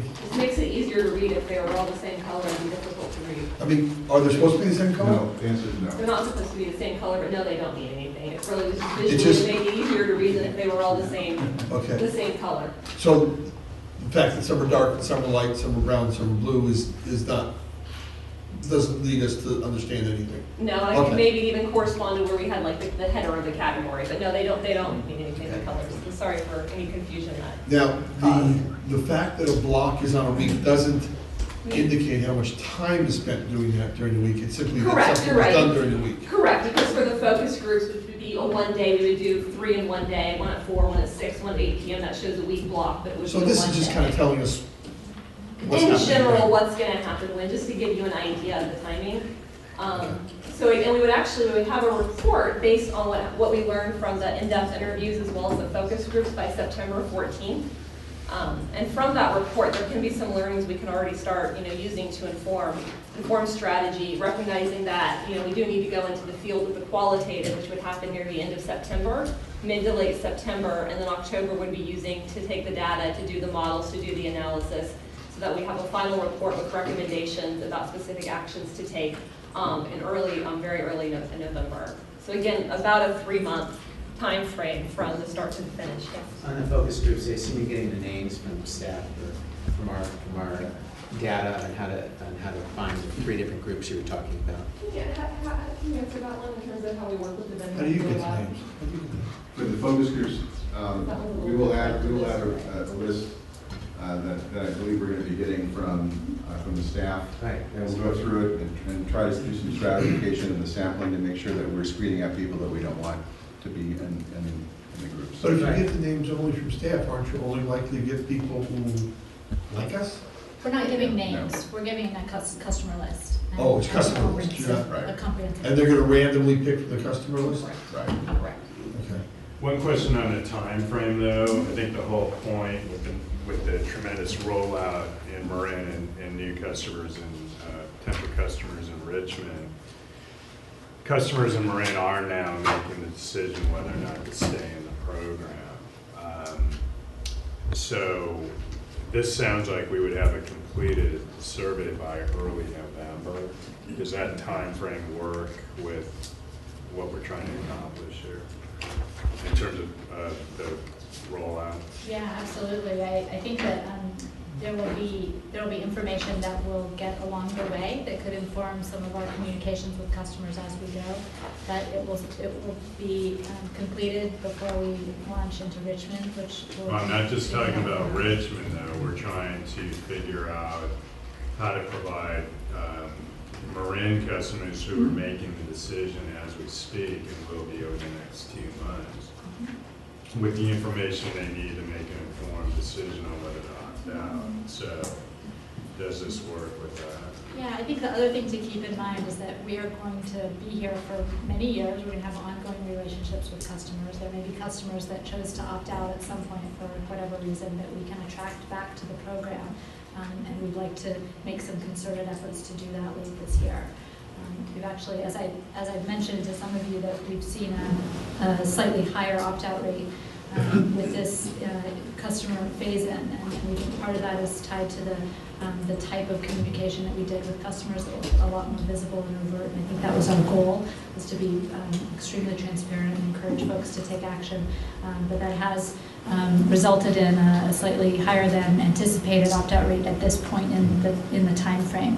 We would expect to be at this point maybe 6 months from now. So part of these efforts will help us to look at ways we can mitigate the impacts that we're having now related to opt-outs and enable us to retain the customers that we have and potentially reach out to customers that might have been unsure during the opt-out phase and invite them to come back in. I'd also add that I think the trending with our customers taking action on whether or not they wanted to opt out was earlier on. I think Dawn implied that. But it was, what we're seeing now is the rate of customers opting out is significantly lower than it was in April and May. And we are still communicating with our customers. We sent out another opt-out notice recently, and the response to that notice was very small compared to what we've seen before. I think that, what it tells us is that a significant amount of customers or potential customers have made the choice about whether or not to enroll with Marine Clean Energy already. I think the number of customers who are making that decision is a lot lower now. Yes, go ahead. I have a couple questions about the interviews.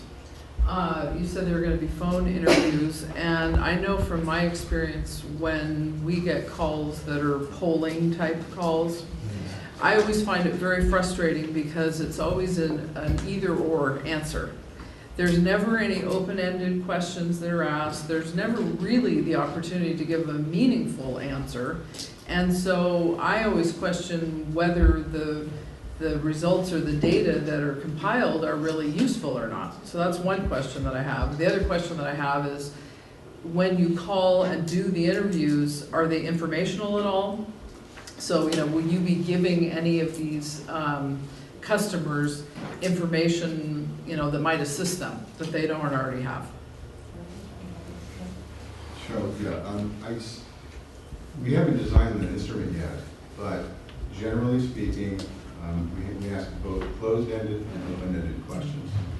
For any polling we do, and we're talking polls that usually go from 18 to 23 minutes for the interview. For that length of interview, we try and include at least 3 open-ended questions. But I don't think that we're going to use that time as an opportunity to provide information to the people that we talk to. We're trying to basically ask meaningful questions that we hope will give us the results we want to help us figure out, what kind of outcomes we want to achieve. And I think because of the statistical model that we've developed, which is why I think Don and her staff wanted us to come to you tonight, is because that model is very unique and actionable, as Jessica quickly alluded to, but we could elaborate about that. That is what differentiates the kind of research that we're talking about tonight and what most other firms provide, especially, I'll say it, in California. Okay, thank you. Who's the type of person that's actually conducting these interviews within your company? I can't imagine Jessica's calling 300 people. So obviously you can have a staff, a group of people that do this. Our staff actually will do the in-depth interviews, but you're right, we will not actually conduct the 380. We have vendors that we do use for that piece. So that is not actually done by APCO staff. And during the interview process, we talked to Don and their team about this, and the people who do these interviews are trained by us. We spend a lot of time with them to make sure that when they do these interviews, there are no missteps, and the interview goes as smoothly as it possibly can go. I guess the reason why I asked the question, with due respect to people from India, I happened to get a call from India this morning, trying to sell me a product that I had no, I didn't know they were trying to sell me, but it didn't make sense. So I just want to make sure, for the large amount of money that we're going to spend with your company, that we're going to get very quality people that are going to be able to articulate the questions, respond to it, take down the data, so we have good information to present to us. I can assure you that'll be the case. And we do not outsource, other than perhaps the Midwest, the United States. And we will also have, it will be APCO Insight staff conducting the focus groups as well, I should point out. So for all of the qualitative, that will be done by APCO staff. And they'll be the ones doing, we'll be doing all the, the data analysis and the modeling, all of that as well. So the only piece where we use an outside vendor is for the survey. Since I'm having all the questions, I'll ask one more. The questionnaire, I was reading the little blocks in here, and so the types of questions, how they're phrased, all of that, I assume that you're going to rigorously review that with staff, and I'm not sure what level with the board or different committees with the board will get a chance to weigh in too, but I think it's really, really important, because if the questions aren't good, it doesn't matter what you come up with, because that's, I think, the most key point, I think. And the succession driving again, to be honest, so you're absolutely right. Don's in charge of what she does with the information we give to her. Yeah, I think this will be vetted at the executive committee. That's where we typically talk about this sort of thing. But we'll certainly be bringing information to the board as we have good chunks of information to trust you. Yeah, my only thought is there's only 4 folks on the executive committee, and I just think that this is really important. So to the extent the other board members are interested, I think more minds think better than less to come up with the very best questions we can. And I think that I'm just throwing that out as a suggestion. Let's go to Director Small. I have just a quick question. Will it be possible to have this broken out and given us information by community? Because some towns may have there may be different information from different communities, and it will certainly help us as council people to be able to go back to our community if there's particular issues that arise. So however you talk to the customer base, I would like to know what may be of most concern to the constituents from my community. And then the other thing is I would find some way of rolling this out to the community, that this survey will be done, because personally speaking, I get many phone calls, and as soon as I hear that it's a survey, I say no thank you and hang up. So I think that we're very busy in our lives, and also I don't know when you make the calls, but I seem to get most of them during dinner hour, which is so frustrating. But I think you should roll out to the community, and maybe through the IJ or some articles, that this is going to actually be done, and we would love to have the information, and we would appreciate your participation if you feel so desired. Because I think a lot of people will just hang up. Great. It's a great suggestion. Yeah, thank you. Those are great suggestions. And just to tag on to Director Frank's comment, just so everyone's aware, a reminder that all board members are welcome to participate at every committee meeting. That's why we send the agenda and the packet for the committee to all board members. So absolutely everyone's welcome to attend. And if you can't attend, but you have feedback on what you see in the packet, you can contact staff. Director Bragg. I was just wondering, I saw there's a dropout, pretty high anticipated dropout rate in San Francisco, or an anticipated dropout rate in San Francisco. And I'm just wondering if you're going to be analyzing PG&E's messaging, because it seems to me that we not only need to find out what our customer base really wants, but I think some of the decisions may be driven by some of the messaging that PG&E is putting out there. So I'm just wondering whether that's going to be part within the scope of what you guys are going to be doing. One of the challenges that we'll have early on in this process is deciding how we want to have a conversation with individuals when we do the in-depth interviews and the participants in a focus group. I suspect that we're going to all want to try and generate conversations with folks that indirectly sort of get people to talk about the kinds of messages that PG&E has been putting out there. We're somewhat familiar with that, needless to say. But I don't think we would be so direct in our, particularly when we get to the quantitative part of the process, to basically try and characterize something as a PG&E message. So I think the answer to your question, Larry, is yes, we will do that, and we'll find a way to do that indirectly, so that we're going to be satisfied that we understand how people feel about the range of issues, the range of arguments that have been raised over the last couple of years. Right, so it's going to be built into your approach. Right.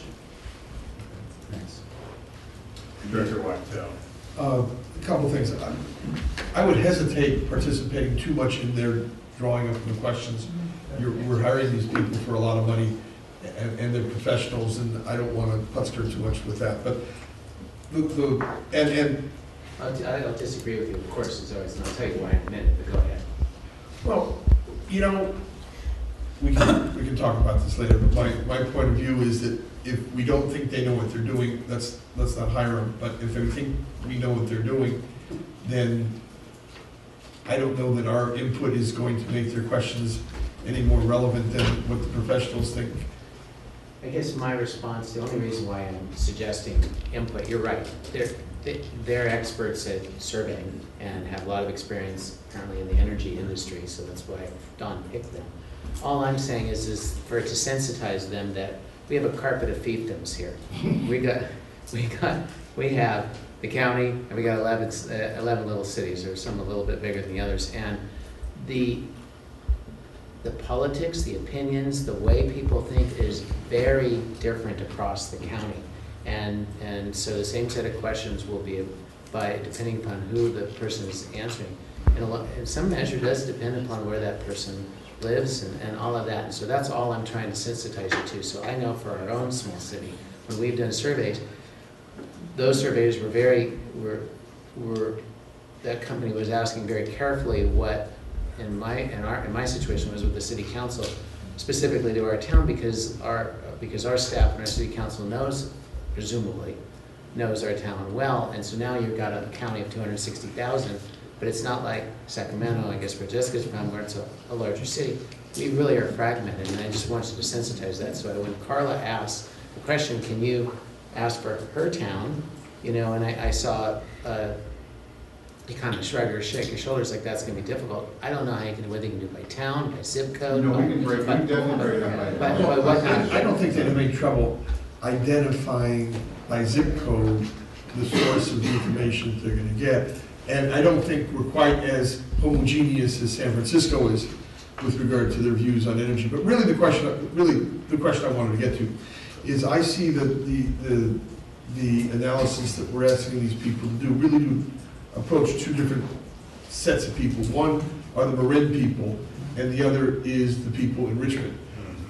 The Marin people will have either opted out already or not, and so there's a purpose to see whether we can get them in or whether we can have retention. That's one part. But I think a really, really, really important part of what I would like, and it doesn't indicate on your charts how much time you're dedicating to Richmond as opposed to dedicating, at least I couldn't find it. It may be there. I can't see that small. Yeah. How much time you're dedicating to Richmond and how much time you're dedicating to Marin, but I really think a significant part of this should be dedicated to our entry into Richmond and how we can make that as smooth and fluid as possible. I think there's going to be some issues, and I really look to you guys to help us significantly there, and I really think more than the Marin retention. Well, why don't we ask Don why we're doing this? Maybe I think the staff. Well, actually, Director Sears wants to kind of elaborate. I really do, Okay. because I share the same concerns that you do, Ken. And in our staff report, it did set up the numbers of how many people in Marin, both residential and commercial, would be involved in this study and how many in Richmond. And I can certainly understand the desire to talk to a lot of people in Marin because we are the people here who've had experience with MEA. But I'm quite concerned about the imbalance. So there's 200, the proposal is 200 Marin County residential customers, 50 Marin small commercial customers, 50 Marin medium to large business customers, 50 Richmond residential customers, and 30 Richmond business customers. And so I have a number of issues here. On stage one, where you're really doing the qualitative analysis, as you indicated, that's Marin only. And that, of course, makes sense to some extent because those are the people, as I said, who've had the experience. But you're then going to stage two, the quantitative analysis portion of it, and you're basing 2 out of the 3 factors of information you're trying to develop in the quantitative analysis on perceptions and information that you've gotten in stage one, which is only from Marin residents. And you've already heard people bring up the issue of the diversity that we have here in Marin. We really are not familiar with the Richmond market. And so it very much concerns me that we'll then go ask a very much smaller number of people in Richmond if they agree with what the people in Marin have said were their priorities.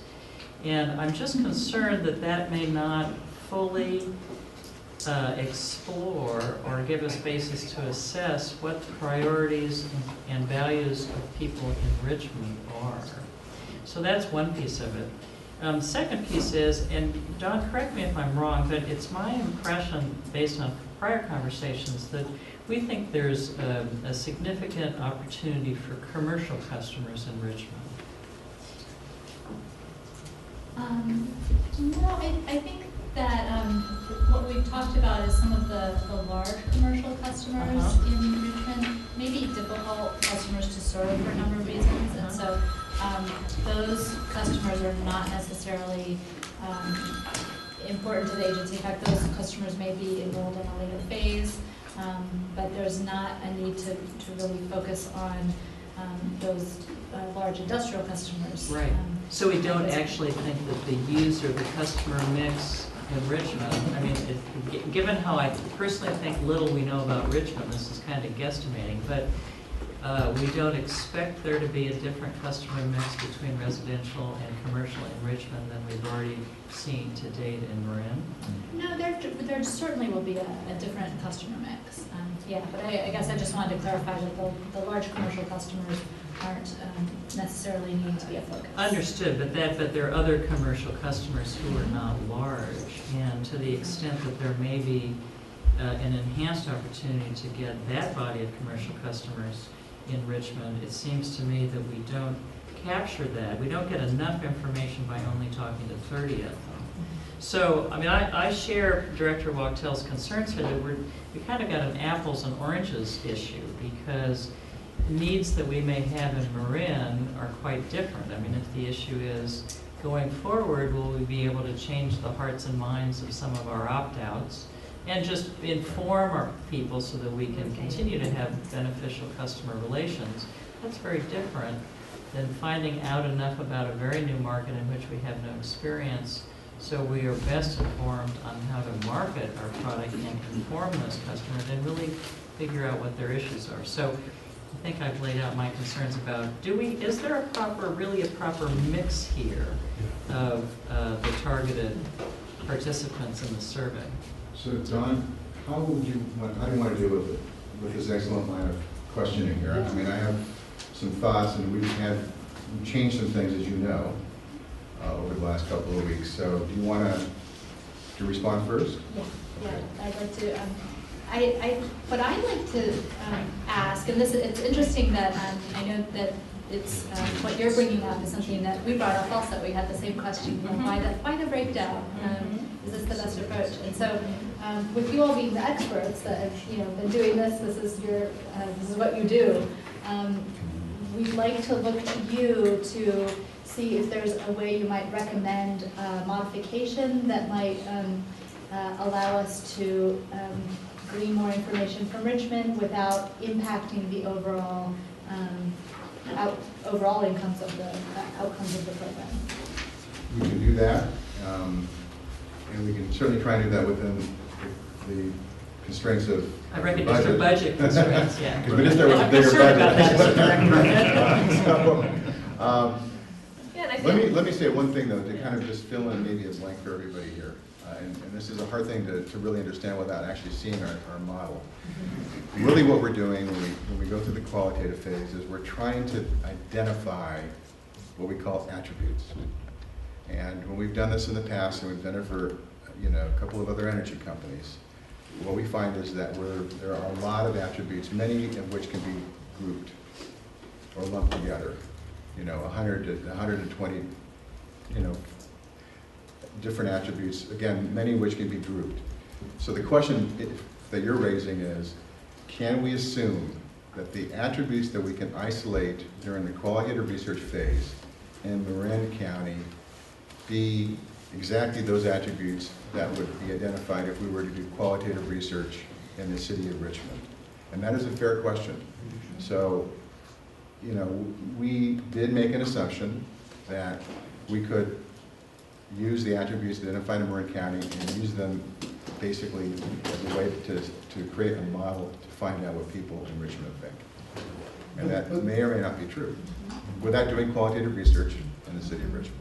The other thing that's worth mentioning is that if we make adjustments here, we could, one of the adjustments we may want to consider is a shifting of the number of folks, in one of these groups to another. It's worth mentioning that at the beginning of our discussions with APCO Worldwide, the initial proposal was coming in a bit higher as far as the overall cost, and it was included a greater sample size. We worked to reduce the cost, and as a result, it impacted the sample size. So I don't think we have ability to add to these numbers, these total numbers, but there may be an ability to make some subtle shifts between the groupings. The only other thing I would add is when we were looking at the numbers, both the original proposal and working with Don and staff on adjusting some of those numbers, we also were looking at the customer base and what was somewhat proportionate. Understanding that yes, it's very important to understand Richmond as you prepare to enroll customers there, but also not wanting to neglect the 95,000 customers in Marin and making sure that we understand their expectations and values as well, because that's a very important but they're area. situated differently than the Richmond customers that we Understood. don't have yet. I mean, this is, and it goes back to Damon's question about timing issues. I mean, if we complete our opt-out period by November, and we don't have a final analysis, and this is, I'm not faulting anyone, if we don't have a final analysis of the survey until November, then it's not, I think it's going to be hard to say that the survey data is going to have a significant impact on our immediate opt-out period, right? It's more of a forward-looking study, which can be helpful, but that's a very different goal and need than is to understand a brand new market where we're about to launch. So I just think we need to give some more thought to, and I understand the proportionality issue, but because these customer bases are so differently situated right now, I'm not sure that strict proportionality is the best guide to how we end up with our numbers and what categories. I agree with Director Sears, but one thing I want to add too is there's a factor with regard to Richmond that I would like to know about that I don't really need to know about Marin, and that is there going to be any resistance to people in Richmond joining an organization called Marin Clean Energy?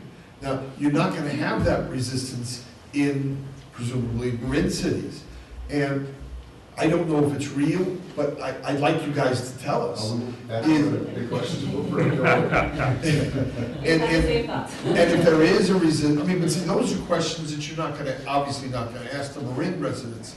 But, and you know, I think we really need to know, is there any sensitivity to a non-Marin city, no matter where it is, a non-Marin city, buying their energy, you're joining a JPA, you're joining an organization that's called Marin Clean Energy, and if there is that sensitivity, what can we do through our marketing and what can we do through our outreach in order to resolve that sensitivity?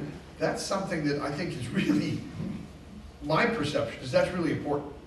Because I don't think people outside Marin see Marin the same way as people inside Marin.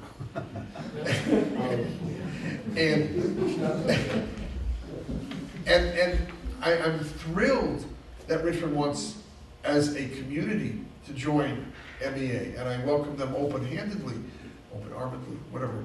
But we got individual voters there who are going to opt in or opt out with their feet, and we have to understand those people. And that's really what I look to you guys for. Well, okay. We agree. Director Green. One of the things that concerns me is if I think I heard you correctly, and what I heard was that you're not going to do any sort of qualitative assessment as to Richmond. And when you compare the Richmond community and the Marin community, the demographics differ in two dramatic regards. One has to do with race, and the other has to do with money. People in Marin are white and wealthy, generally speaking. People in Richmond are African American and not nearly so wealthy. And I think one of the perceptual challenges that we would have, just from a common sense point of view, with respect to a marketing approach, is we don't want to be a bunch of Marinites going with an uneducated, insensitive marketing campaign that hasn't done any sort of research or asked any kind of qualitative questions as to the people in Richmond, and to use the vernacular, lay our trip on them. We would really want to have some pretty profound sensitivities so that we don't step all over ourselves in broaching what has every potential of being a very promising partnership, just because, and especially spend a lot of money on marketing, where it's something, what the result is for us, if we want to save our opt-outs and we get the information it's too late to save our opt-outs, what's the point of doing that? And if what we want to do is be appropriate in terms of our overtures so as to not generate undue opt-outs in Richmond, we better pay clear attention to our demographics there. You don't want the notices that have peacock feathers on them. No, we don't want notices with peacock feathers, that's right. I mean, can you guys comment on that? I mean, does that seems to make sense, but professionally speaking, what are your thoughts on I it? think we welcome the opportunity to come back and have another discussion with our researchers in DC and down our staff, and to see if how we can take the budget that you've got before you tonight and see how we can change some things around so that we are doing qualitative research in Richmond and reallocate resources so that we have a balance that I think strikes the kind of chord that I'm hearing many of you articulate. Director Collins, and then I was going to comment. I would assume that, looking at your resume, that is what you do, and that's how you do it, and that you'll analyze how you're going to approach this based upon the demographics. Otherwise, we could do it ourselves. So, You and me, Dick.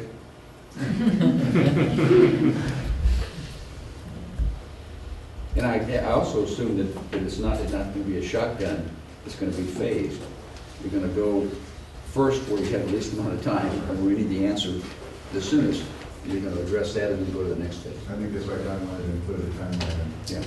Well, and I guess the other thing related to that, just as there's been a suggestion here that some directors may want more input, whether or not we should actually have any input on crafting questions, I think is an open question, but to the extent that there's an opportunity for directors to provide knowledge that they have about their specific communities, I think we'd want to include our Richmond folks also to help inform that piece of the research, which is something you probably talked about already. Yeah, this is really helpful feedback, and it's very uniform feedback, so I think we will be able to incorporate the suggestions that have been made here tonight and integrate them into the draft proposal. Thank you. Super. Great. Thank you. Yeah, thank you, and great comments. Thank you, guys. You voting on this? So where are we at this point? It sounds like we're going to have first of all, we will get to public comment. I had a few more comments, but certainly if there are more questions. Why don't we do that? But then I think what we're hearing too is we're going to have a revised proposal come back to us. I wasn't actually suggesting that, but I think that the direction is pretty clear and that we can incorporate it into this contract. I think it's a matter of making some reductions in some of the numbers and increasing the Richmond numbers. But my recommendation would be that we go forward with the contract approval tonight so that we're able to get the work started rather than wait till September. Wasn't that the purpose of this meeting? That was the reason we're here tonight. This is a special meeting for the purpose of approving this. Okay, fair enough. Let's hear from members of the public at this point.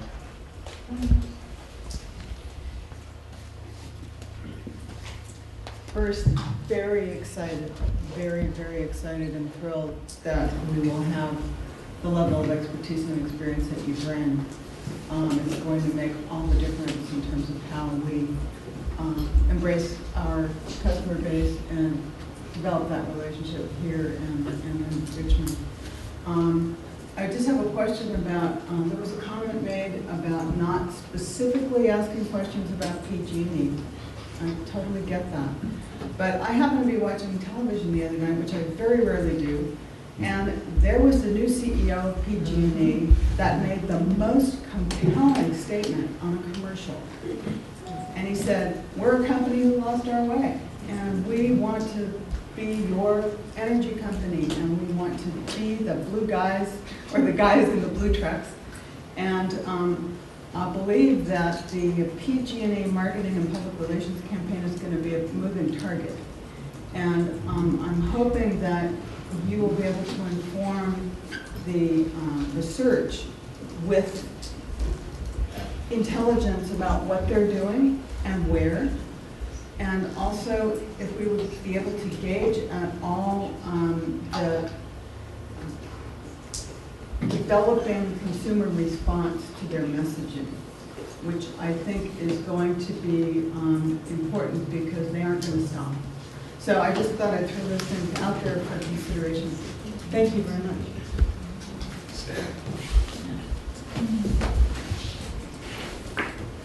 Hi, I'm Stan Sparrow from Tiburon. My view is actually of Richmond, looking out from Tiburon.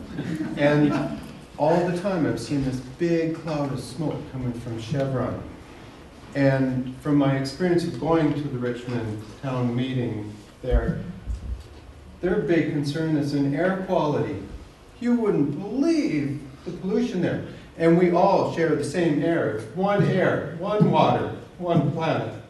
That's why we're here and doing this for the greenhouse effect. I'm really passionate about that, and that's why I come to all these things. And the other big thing in Richmond, wow, 50% unemployment. Oh, I was really surprised. And also going to Richmond and talking to some of the people who were working there, wow, the safety and the crime is 7 times higher than Tiburon. 7 times higher. Wow, and we're just right across the water. That's our neighbors. It's just astounding.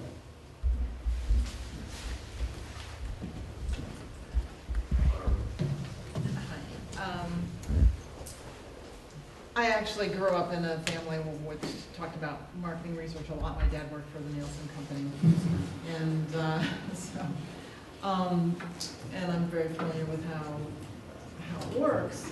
I just want to say that I really agree with the comments about needing marketing research more for Richmond messages. I don't know if people from Washington, D.C. could really gauge the, enormous differences between Richmond and Marin, plus the fact that a lot of people in Richmond work in Marin, and it's a very complex situation that we have here. But I also want to say that I don't think that we're at a point where it's just corporate advertising or marketing that we're needing. I mean, this is a political situation. I mean, the PG&E MEA is still a political fight. One of these days we'll be, more like a corporation, but we're not there yet. We're still in a very difficult situation. And I really want to warn you about, considering marketing a neutral thing. It's not a neutral thing, and the timing makes a huge difference. And how you ask the questions and what the questions are make a really huge difference. And I think right now we're at a point where people, most people are still not that familiar with MEA, and they're just getting rolled in.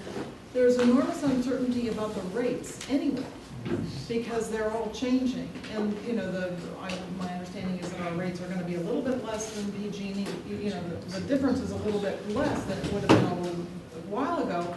But people are going to be in confusion because their bills are going to be changing in any case. And that, I really feel like we need to let that sit for a few months and let those kinks get worked out, because otherwise we're just going to be getting the responses to that uncertainty. And I also really have to say, I can understand why people in San Francisco might not be crazy about Clean Power San Francisco, but a poll or whatever your marketing research did that said that people like PG&E, I'm sorry, I don't really buy that in a lot of ways. I think you need to go deeper than that, and I'm not just because I'm an advocate. I think that the Prop 16 vote showed that people in Northern California weren't very crazy about PG&E.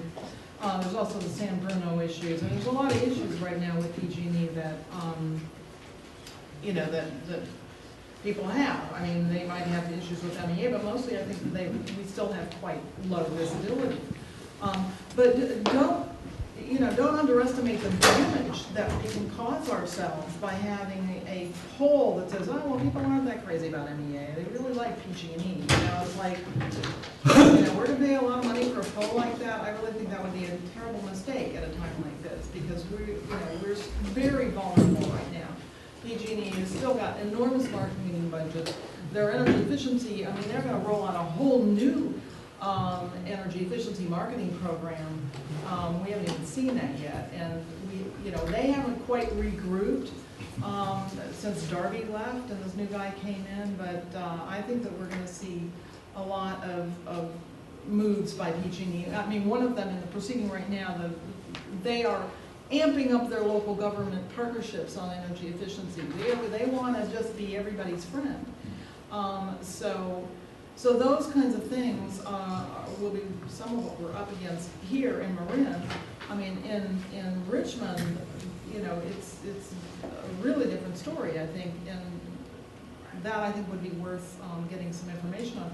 But I really hope that we get this in terms more of focus groups that we can use internally and not, I mean, I know it's a public agency and you can't keep things from going public, but I really think it would be a mistake to pay a lot of money and have people say, oh, well, I don't know about MEA, and my rate's doubled. I mean, I've heard that from, people that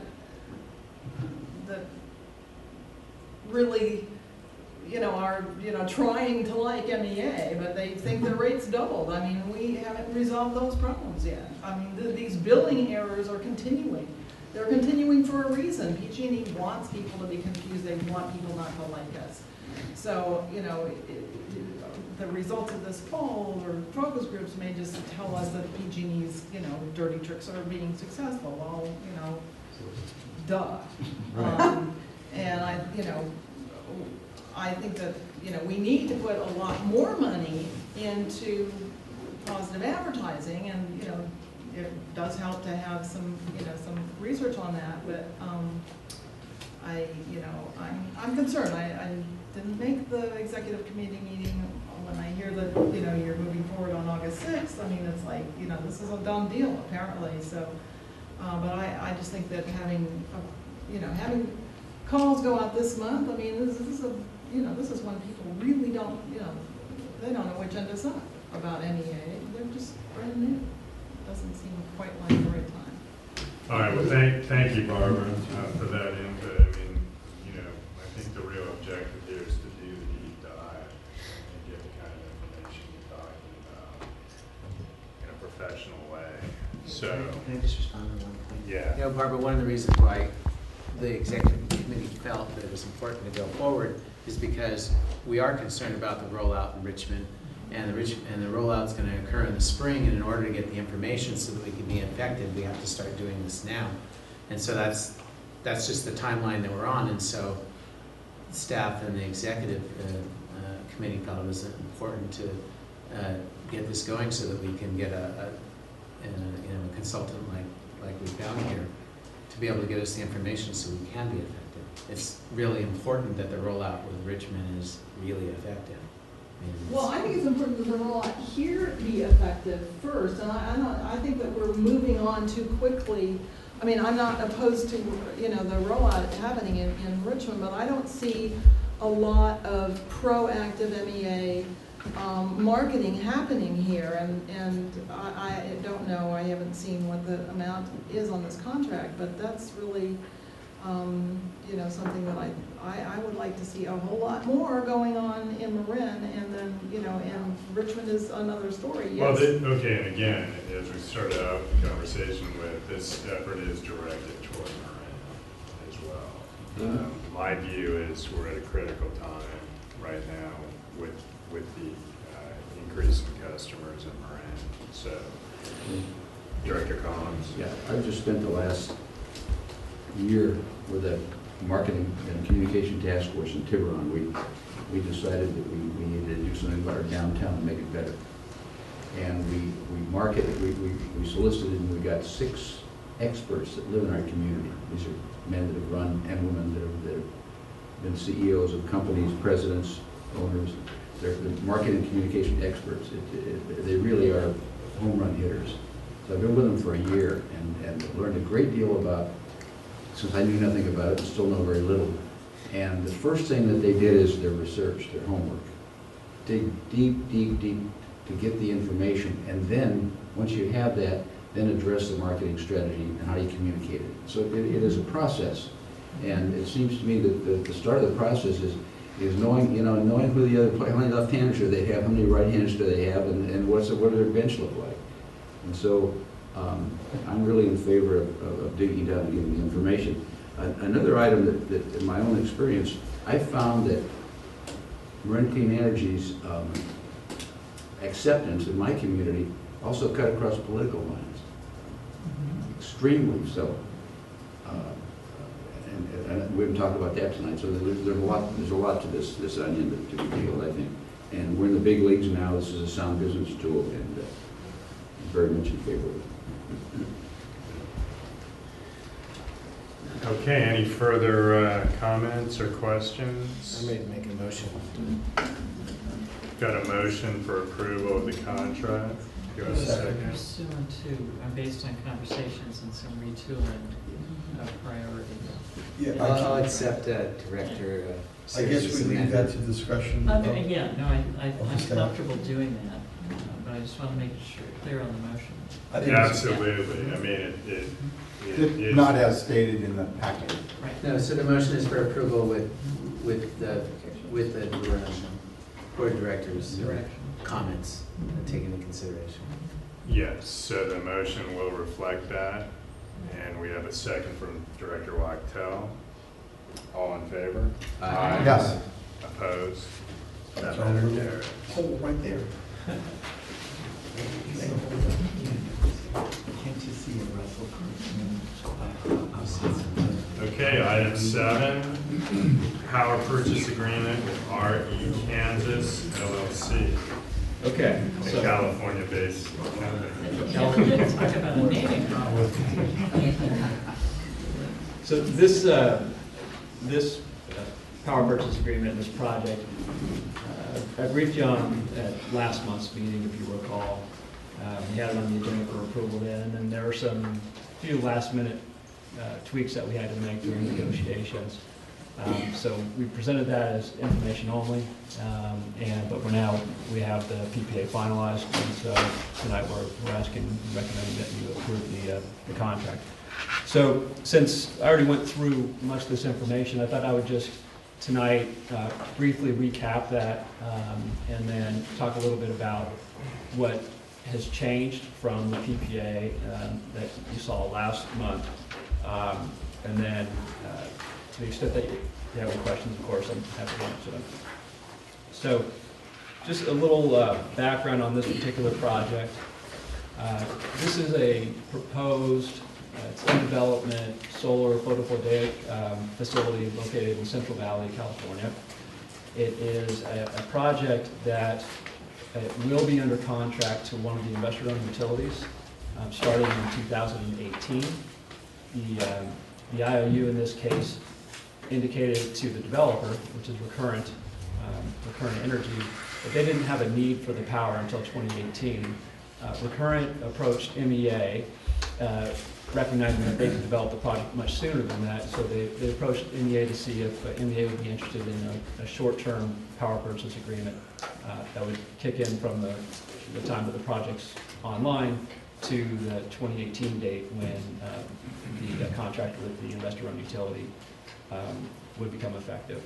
So we looked at that and realized that would fit well with MEA's needs as the contract with SENA falls off. There's going to be additional need for renewable power that MEA has, and so it seemed to be a good fit.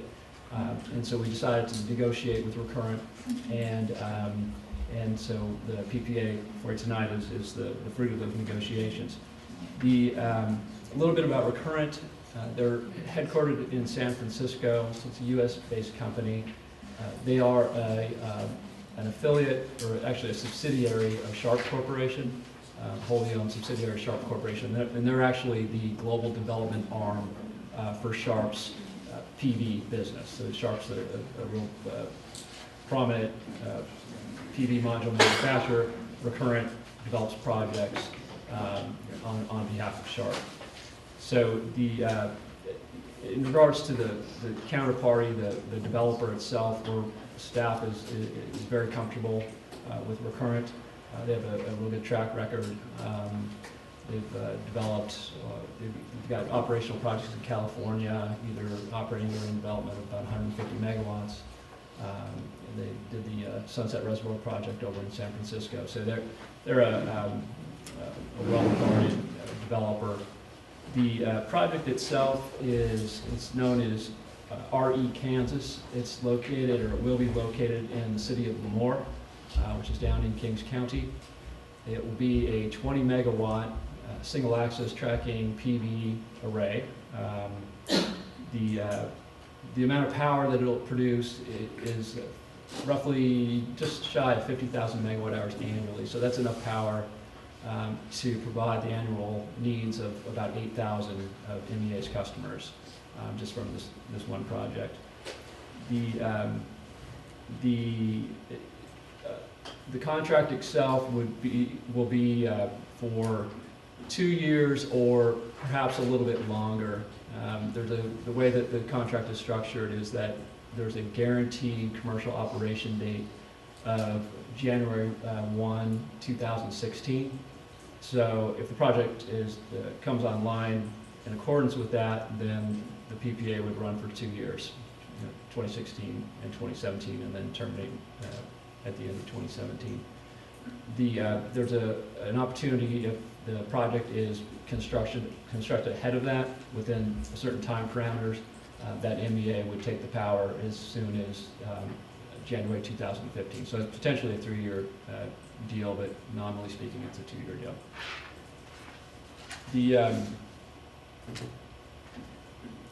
The change that I wanted to talk about relative to the PPA that we had last month is it's related to this issue of full deliverability status of the project, and some ways to mitigate the risks around that, and I'll explain what I'm talking about there.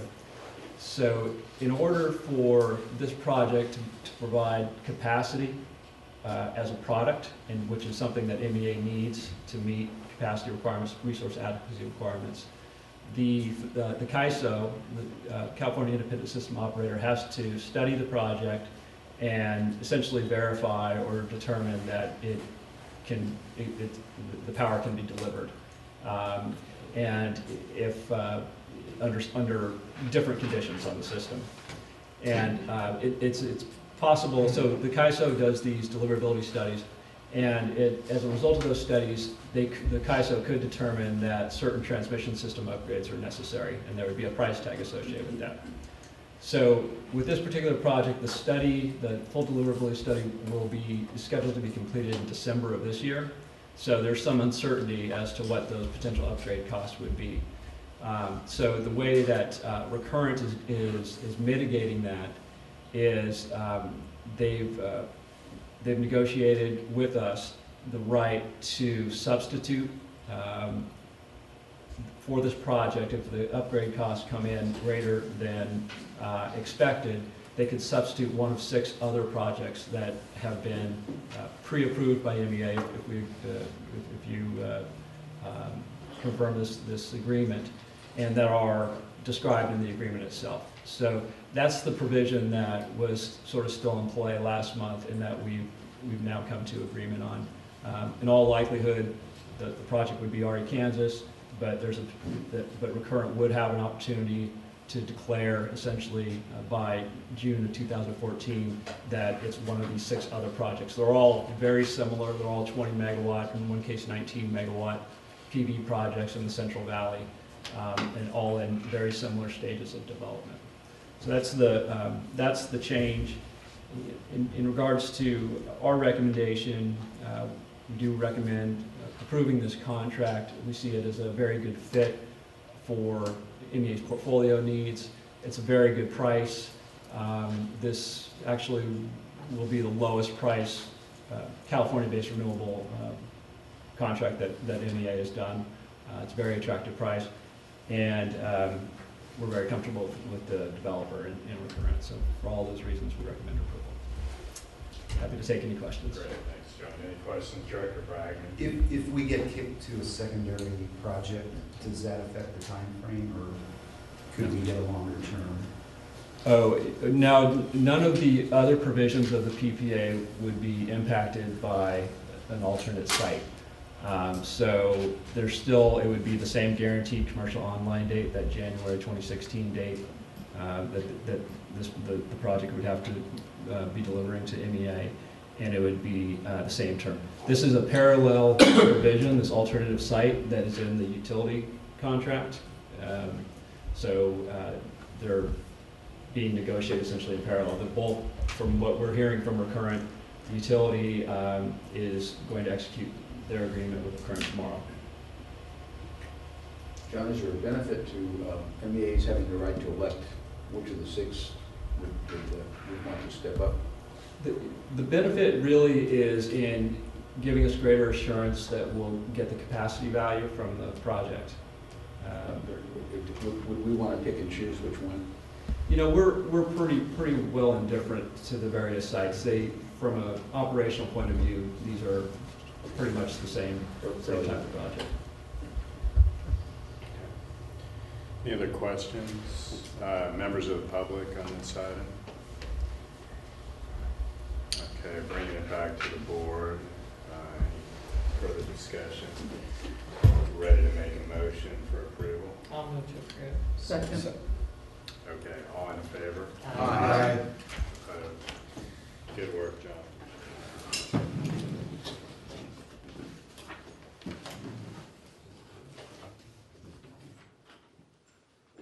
Okay, item